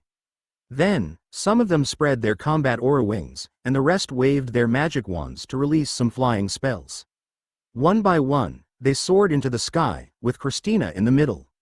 Let's go as well. Nightingale was worried. She stepped forward and flashed to a height of hundreds of meters. The three others looked at each other. Their eyes were firm as they followed Nightingale. In just a few minutes, many people had floated toward the sky above the City of Steel. It was not only members from the Holy Sword Adventurer team but also other adventurers in the city. After all, they only had one chance to enter the underground city's 100th floor. It would be nice to see it even if they knew they could not clear it. At that moment, Watson, who had broken through the bottom of the 100th floor, had entered the passage. There was a long tunnel made of some mysterious silver metal in front of him. He could even see his reflection on the wall and some colorful crystals around the tunnel. Those crystals seemed to have a high concentration of energy. The 100th floor is strange, indeed. The energy density here is dozens of times less than the outside world. If I can train here, a day is equivalent to more than a month outside. Watson looked around him before he began to move deeper into the tunnel. After about a few hundred meters, the tunnel disappeared. Watson arrived at a vast underground palace. There were similar tunnels in all directions. It was apparent that no matter which direction one went, they would eventually reach the same place. The structure of the palace was similar to the tunnel. It was also made of silver metal. The ground was so smooth that it could reflect a person's shadow. An altar stood in the center of the palace, and a 10-meter-tall mirror was on top of the altar. The mirror's surface was surrounded by swirling mist. It looked like a door to another world. Diamond Tier Special Item. World Transformation Mirror.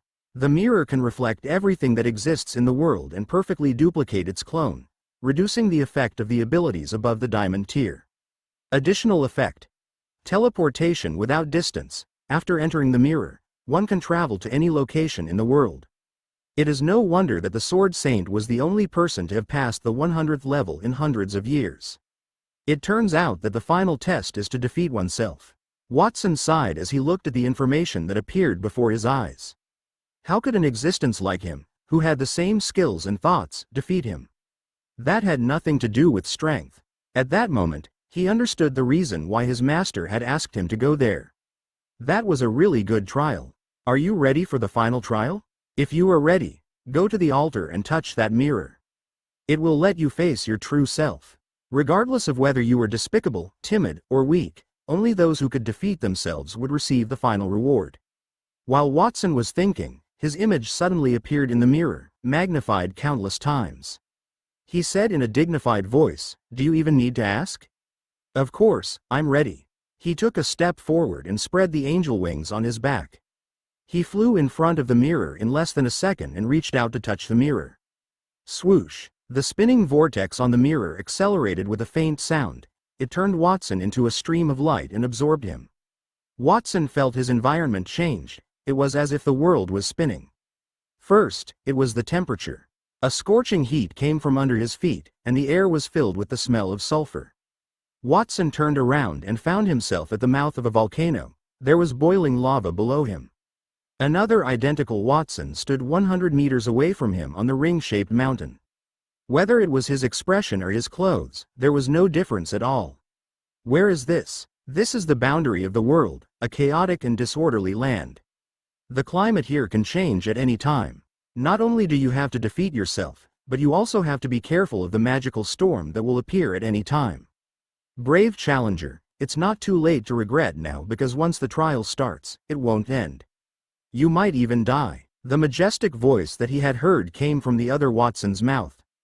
Cut the crap. Let's begin. The trial begins. Accompanied by the loud heavenly voice, the other Watson suddenly spread his 6 angel wings and rushed toward him. He raised his hand and cast a peak platinum tier spell.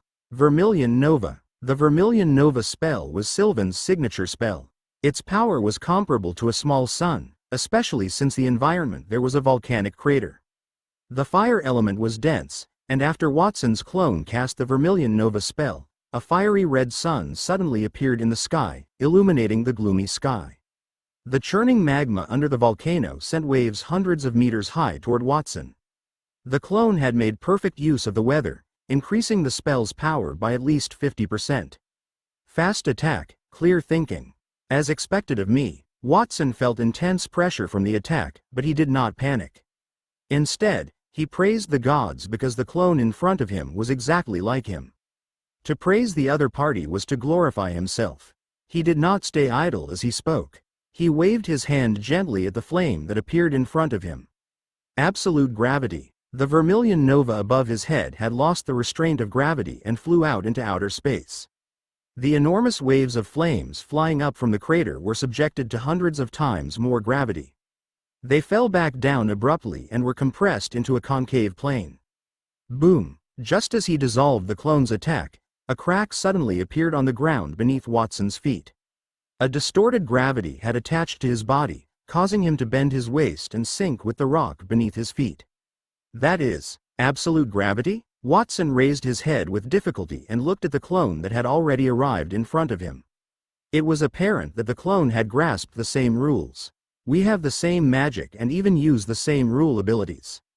The effect of this world transformation mirror is really strong. Watson stomped his feet as he mocked his clone. Absolute dodge. That was a rule that he had fused with wind elemental magic. That rule allowed him to be like the wind. He could see and feel but not touch. It would cause a powerful gravitational force to slide down his body. It blasted a hole hundreds of meters deep into the ground beneath his feet. Absolute seal. The clone responded to the rule that he had fused when he was fighting Elvira. The powerful rule would suck all the air and magic elements around him. The flowing wind could avoid all the damages. The prerequisite was that it had to flow. It looks like this battle will be more intense than I imagined. Watson teleported into the distant sky via the same absolute seal spell to dissolve the power around him. His eyes were filled with fighting spirit. He had experienced countless powerful enemies and defeated each of them ever since he had transmigrated to that world. However, he had no confidence in that particular battle. That was the first time he had a strong desire to defeat his opponent. Chapter 313. Their respective battles. That is the trial on the 100th floor, just like Father said. Christina stood in a palace above the clouds. It was as if the gods had built it. The pillars supporting the sky were hundreds of meters high. In front of her was a flight of stairs that led to an unknown place. Each flight of stairs was several meters high. She had followed Watson to the underground city's 100th floor. She touched the world transformation mirror in the middle of the palace and entered that place. She knew some things about the trial's final floor from her father, so she did not panic. The last level would clone the challenger and choose the environment based on their personal conditions. The world transformation mirror would usually select a place the person would be most uncomfortable. For example, if a person were afraid of water, then the world transformation mirror would select a place by the water. If that person were fearful of some animal, the world transformation mirror would fill the scene with that kind of creature. As the 100th level of the maze's trial, the challenger must defeat themselves and overcome their internal weakness. That was the trial's challenge. What is my weakness? Christina asked herself. It must be her pride. Due to the enormous pressure caused by excessive confidence, the setting where she found herself was like a stairway that kept ascending like a temple. Lady Christina, where is this? Everyone says that there are countless treasures piled up in the underground city, but I only saw a mirror inside. I am very disappointed. I didn't expect that the mirror was a door that led to other places. This is the real 100th level of the maze. Look at how majestic that temple is. There must be a lot of treasures inside. While Christina was thinking, a faint sound of conversation could be heard behind her. It was the 200 elite members who had followed her into the world transformation mirror. Christina turned her head and glared at her subordinates. Her stare was unflinching. The world transformation mirror possessed a unique characteristic. When two people touched the mirror simultaneously, they would be transported to the same location. That was also the trick her father had revealed to her. She would feel pressured if she had to do it by herself, but she would not have to worry so much about it if she had other people with her. By the way, didn't Master Antonio's disciple get here first before us? Where's he? Is he at a higher level? Then we have to hurry up. Don't let him get the treasure first. You don't have to worry about that. The trial on the 100th floor is divided according to the time whoever touched it. Since he touched the mirror before us, he would be teleported to another place in the world, Christina explained. Oh, I see. Lady Swordmistress, let's hurry up and start exploring. It's so high up, it might take us days to climb the staircase. Some of the adventurer team members could not wait to hurry up. Christina did not say anything. She just looked at the top of the staircase silently. Suddenly, she saw a fluctuation in the clouds before a woman walked out of them. Her long yellow and long robe fluttered in the wind. A longsword hung at her waist. It was particularly eye-catching, and she had an aura that could cut through the sky. After the woman emerged, the mist behind her fluttered again before another 200 people appeared, the same number of people Christina had brought with her. What's going on? Why is there another Lady Swordmistress? A member of the adventurer team stared into the distance, then looked at the Lady Swordmistress in front of him and rubbed his eyes. It's not just Lady Swordmistress. I can see myself. What kind of magic is this? Or are we hallucinating? Another member asked in surprise.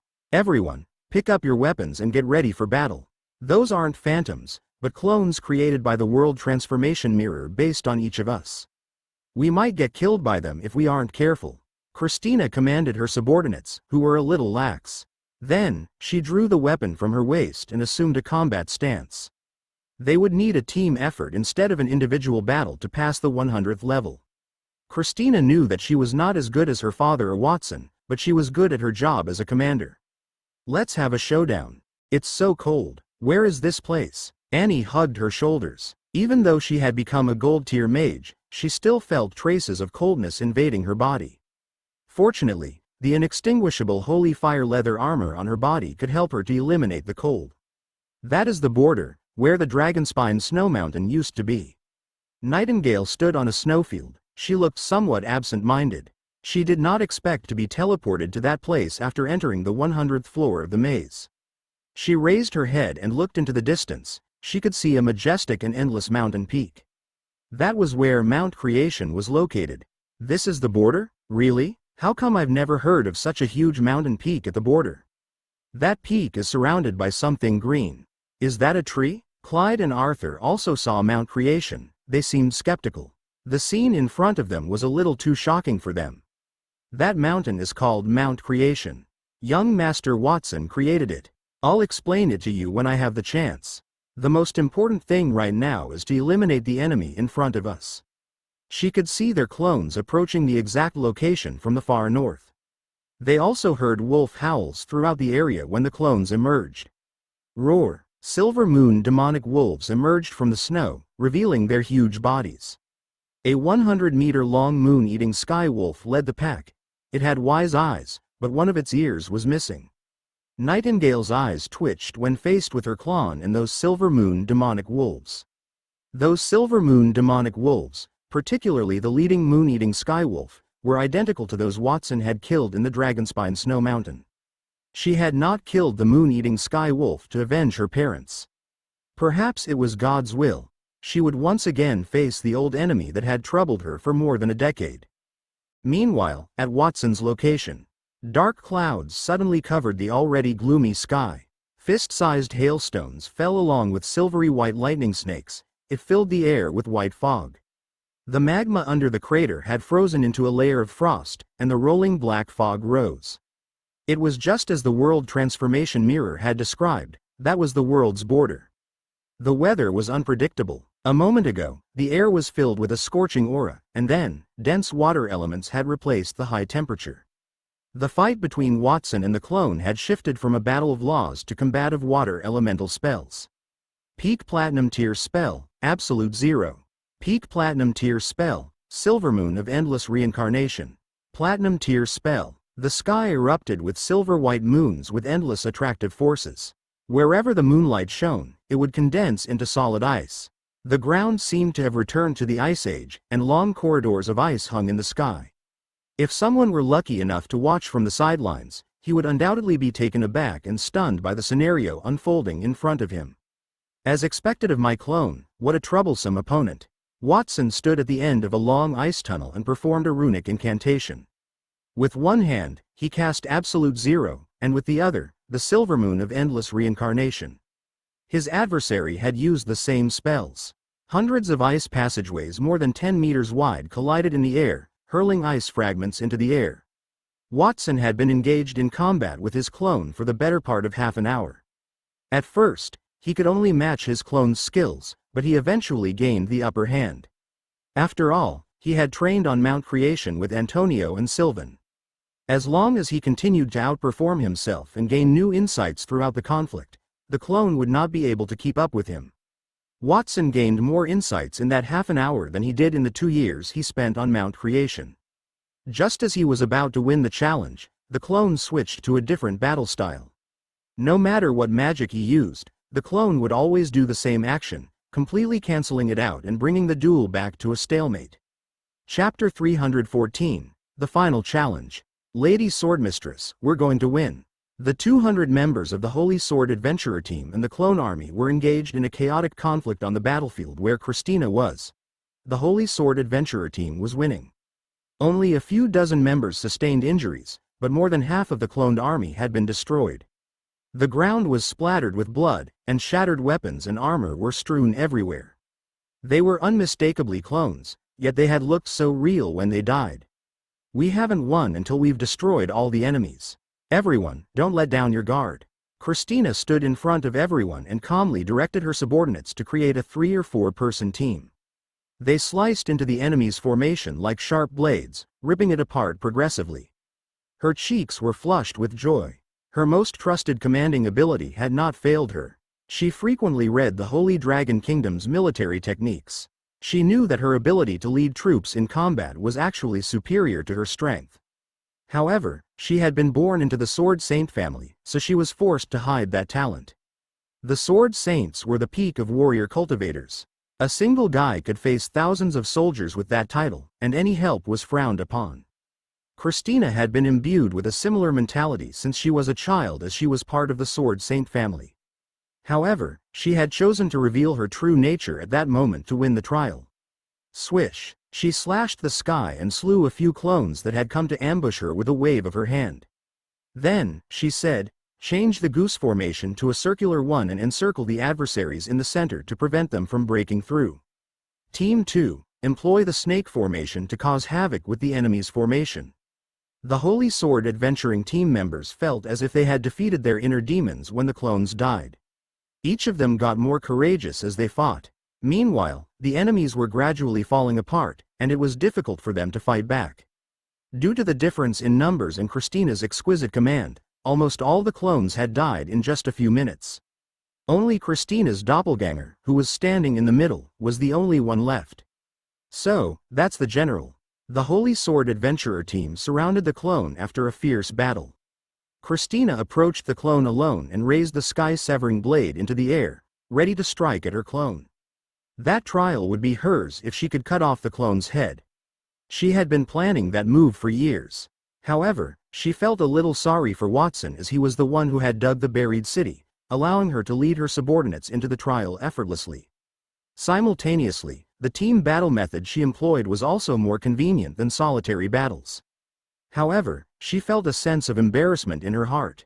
That had no bearing on her decision to accept the honor of being the first to clear the trial.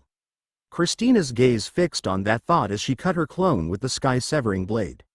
Crack! Christina widened her eyes as she glanced at the broken blade. Her clone snatched the sky-severing blade from her grasp. The sword had broken into halves with a faint snap. That scene was identical to what Watson had done at the St. Antilles Cathedral. However, the sky-severing blade in her hand had changed.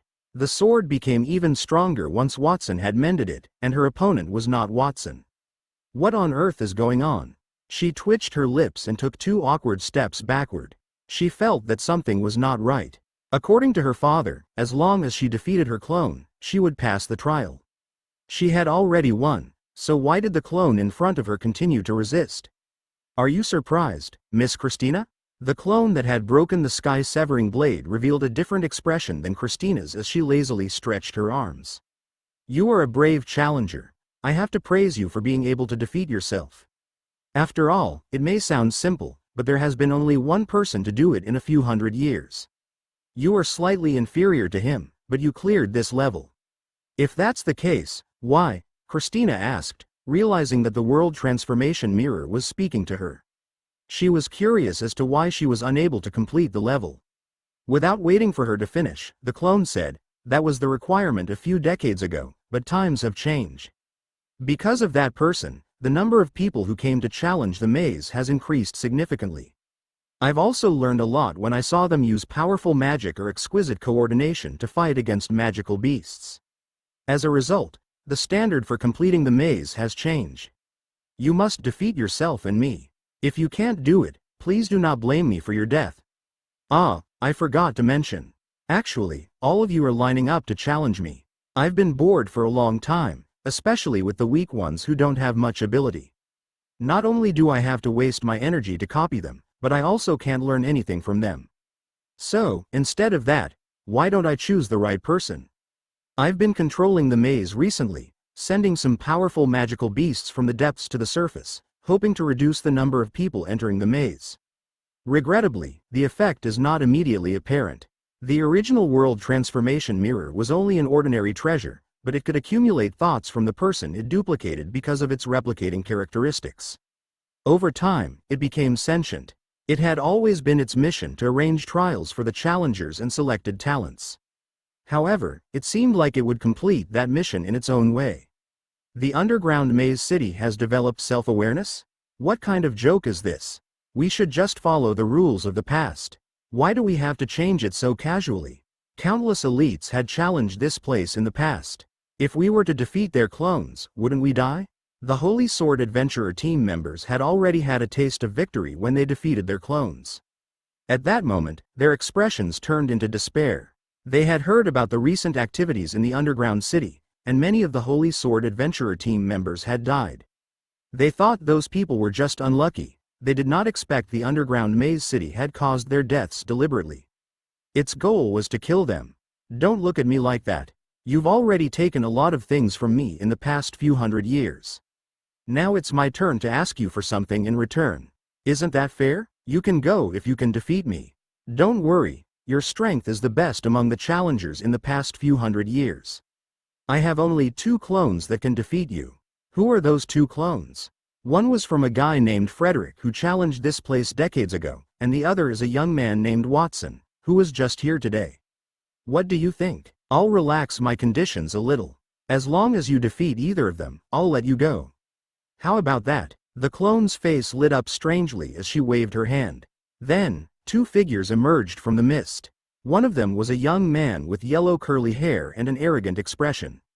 He had a black and a white longsword crossed behind his back. The other person was a young man with a tender expression. He looked exactly the same as Watson. Choose one as your final challenge. Lady Swordmistress, you should choose Watson. Although that young man is Master Antonio's disciple and has done a magnificent feat of pulling the maze out, his strength is unfathomable.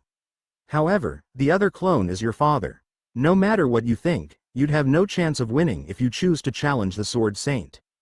Before Christina could choose, her subordinates rushed forward to say, Watson is easier to defeat than the Sword Saint. Christina glanced at the 2 new clones in front of her. After she hesitated for a while, she said, No, I choose to challenge my father, Frederick. Chapter 315, Powerful Reinforcements. At the border, in an unknown location on the Dragonspine Snow Mountain, Nightingale panted as she shook the bloodstains from her platinum tier dagger. Sweat dripped down her lovely neck, dampening her attire. Thousands of silver moon demonic wolves' corpses fell beside her, as well as the bones of several moon-eating sky wolves. There seemed to be an endless supply of those magical beasts. Every time she killed one, more magical beasts would appear, including the moon-eating sky wolf. It was as if she had to face the fear in her heart repeatedly. "Miss Nightingale, are you all right?" The three people behind her did not look too good either. They were only at the peak of the gold tier. Even though they had a lot of Watson's knowledge in their mind, which made them peak gold tier elites, they still could not withstand the never-ending run-in with the magical beasts. Plus, their clones were watching the battle from the sidelines. "I'm fine." Nightingale wiped the sweat off her forehead and pretended to be calm. She was not fine. The clones had not made a move, but the wolves led by the moon-eating sky wolf had made her very miserable. She could not fight against the moon-eating sky wolf at gold tier, but she had advanced to platinum tier. She was also part of the angel race and had mastered Watson's magic. Her strength had increased by 100 times, but the enemies she faced were also 100 times stronger. She was no longer afraid of the moon-eating sky wolf. She was only a little tired and worried about Watson. The enemies here are already so terrifying. I wonder how young Master Watson is doing. If it were possible, Nightingale desired to eliminate all foes in front of her to hurry to Watson's aid. It is unsurprising that for hundreds of years, only the Sword Saint had passed the challenge on the 100th floor. It is difficult for an ordinary individual to stand up against such a terrible army of magical beasts. Clyde could not stop himself from sighing, a tinge of regret visible on his features. If they had understood how difficult the trial would be, they would not have gone with Nightingale. They were quite likely to perish there. If only young Master Watson's trial could end quickly. He is not with us, and we don't know where he is now. However, with his ability, it should not be difficult to pass that trial. If he passes the trial, I hope he can come here to help us. These magical beasts are nothing to him. Annie immediately followed suit, waving her magic staff and casting the gold tier firewall spell to repel the few silver moon demonic wolves that attacked them. She had a lot of faith in Watson. His accomplishments during the last few days instilled in her a sense of power. Young Master Watson will come. We need to hold on until then. Nightingale comforted everyone. As she spoke, their clones suddenly moved. It was the curse of delay. First, Leon's clone cast a layer of curse on each of them to slow them down. Then, Leon cast the God's blessing spell on the other clones. A blessing of courage, the command of speed, a blessing of strength, a series of lights flashed. Nightingale's doppelganger led the clones as they rushed forward. The dagger in the clone's hand drew a beautiful arc, cutting through the air. At the same time, a chaos elemental law of domain appeared beneath her feet. The power corroded the ground into a trench dozens of meters long. Nightingale defended her three companions behind her from that attack. Additionally, she extended her hand and waved the dagger. Two majestic waves of strength crashed on the ground to form a massive pit. There was no sound, yet that combat was more deadly than a brawl. Nightingale collided with her clone numerous times while surrounded by a chaos elemental combat aura. The clone's body swung slightly. On the other hand, the Nightingale was launched more than 10 meters into the air. There were numerous holes in her platinum tier armor, revealing her bloodied skin. A smear of blood dripped from the corner of her mouth. Although her clone looked identical to her, she could feel it as soon as she moved. The clone's fighting techniques appeared to encompass a wide variety of combat techniques. The clone was clearly significantly stronger than her. "Miss Nightingale, those clones are too powerful. We are no match for them at all. Let's stop fighting and leave." Clyde had been forced to retreat by his own doppelganger. There were more than 10 sword wounds on his body. DMN. The most difficult thing about those clones is not their strength, but that they can copy our weapons and armor. Arthur had also retreated. The man held the sky-hunting bow in his hand as he confronted his clone. His clone was not injured. Instead, there were 2 arrows condensed from combat aura stuck in his shoulders. They would only exhaust their physical strength in that battle. It was better to escape. "Go. Remember, run toward Mount Creation. I'll stay behind to cover you," Nightingale decided with gritted teeth. Arthur immediately gave up resisting. A layer of dragon scales appeared on his body. He spread the phoenix wings on his back and flew rapidly toward Mount Creation. It was a partial beast transformation with his druid secret skill. He had borrowed his powers from the Diamond Stardust Dragon and Frost Phoenix that Watson had given him. That coward. Annie was cursed. Instead of walking away, she stepped toward Nightingale. "Miss Nightingale, if you want to leave, we'll go together." Clyde and Leon did not speak as they fought against their clones. However, their expressions revealed that they had the same thought. "You won't be of any use if you stay here with me. You might as well go to Mount Creation to get reinforcements. If I can't survive this, then so be it." Nightingale gave Annie a push and used the dagger in her other hand to block the clone's swift attack. She took 2 steps backward and spat out a mouthful of blood. Annie hesitated. Nightingale's words made sense. Leaving one person behind would significantly increase their chances of survival, but Nightingale's chances of dying would also rise. Furthermore, with such powerful enemies, she doubted whether the people from Mount Creation could help them. Just as she could not make up her mind, Arthur suddenly reappeared. Annie felt relieved. "Miss Nightingale, I should not leave. Even the timid Arthur is back. I can't lose to him. You think I don't want to leave? DMN it. Those clones fly much faster than me and escape faster than me." Arthur, who had just returned, deactivated his dragonification. 3 more arrows appeared on his shoulders. He grimaced in pain. "Those guys look like us, and they have the same equipment. They are our clones. Why are they so much stronger than us?" The dragon scales and phoenix wings had also appeared on Arthur's clone. However, the dragon scales on his clone were not only from the Diamond Stardust dragons, but there were also 3 pairs of phoenix wings on the clones' backs. The sheer magnitude of the clones crushed them. Everyone frowned when they heard Arthur's mocking voice, even in times of crisis. They thought that Arthur had a change of mind and rushed back to die with them. As expected, they were moved for nothing. While it was funny, everyone also felt despair in their hearts. They thought they could hold on for a little longer if they could escape, but it seemed like they would not be able to hold on for even another minute. Whoosh, whoosh, whoosh. Silver moon demonic wolves emerged from the snow one after another. Those magical beasts were only silver tier, but they were also in large numbers. There were tens of thousands of them. Even platinum tier elites would be intimidated by the sheer numbers. Furthermore, they still had to deal with their clones and the moon-eating sky wolves. It seemed that death had become their inevitable outcome. Roar! Even Nightingale subconsciously dropped the dagger in her hand and gave up resisting. Suddenly, a terrifying dragon's roar came from the sky. A vast shadow blocked the sunlight and cast a shadow on the ground.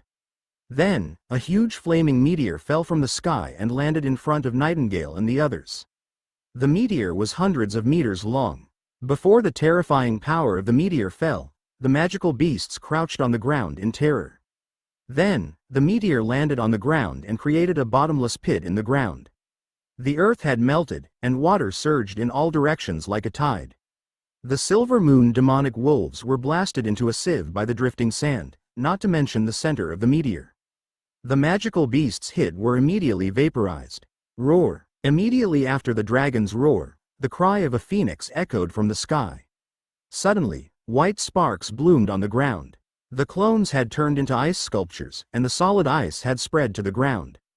What's going on? Annie raised her head in disbelief when she saw a scene that she would never forget for the rest of her life. She saw a giant dragon and a phoenix soaring in the clouds in the sky with tens of thousands of holy beings behind them. Those beings had halos on their heads and wings on their backs.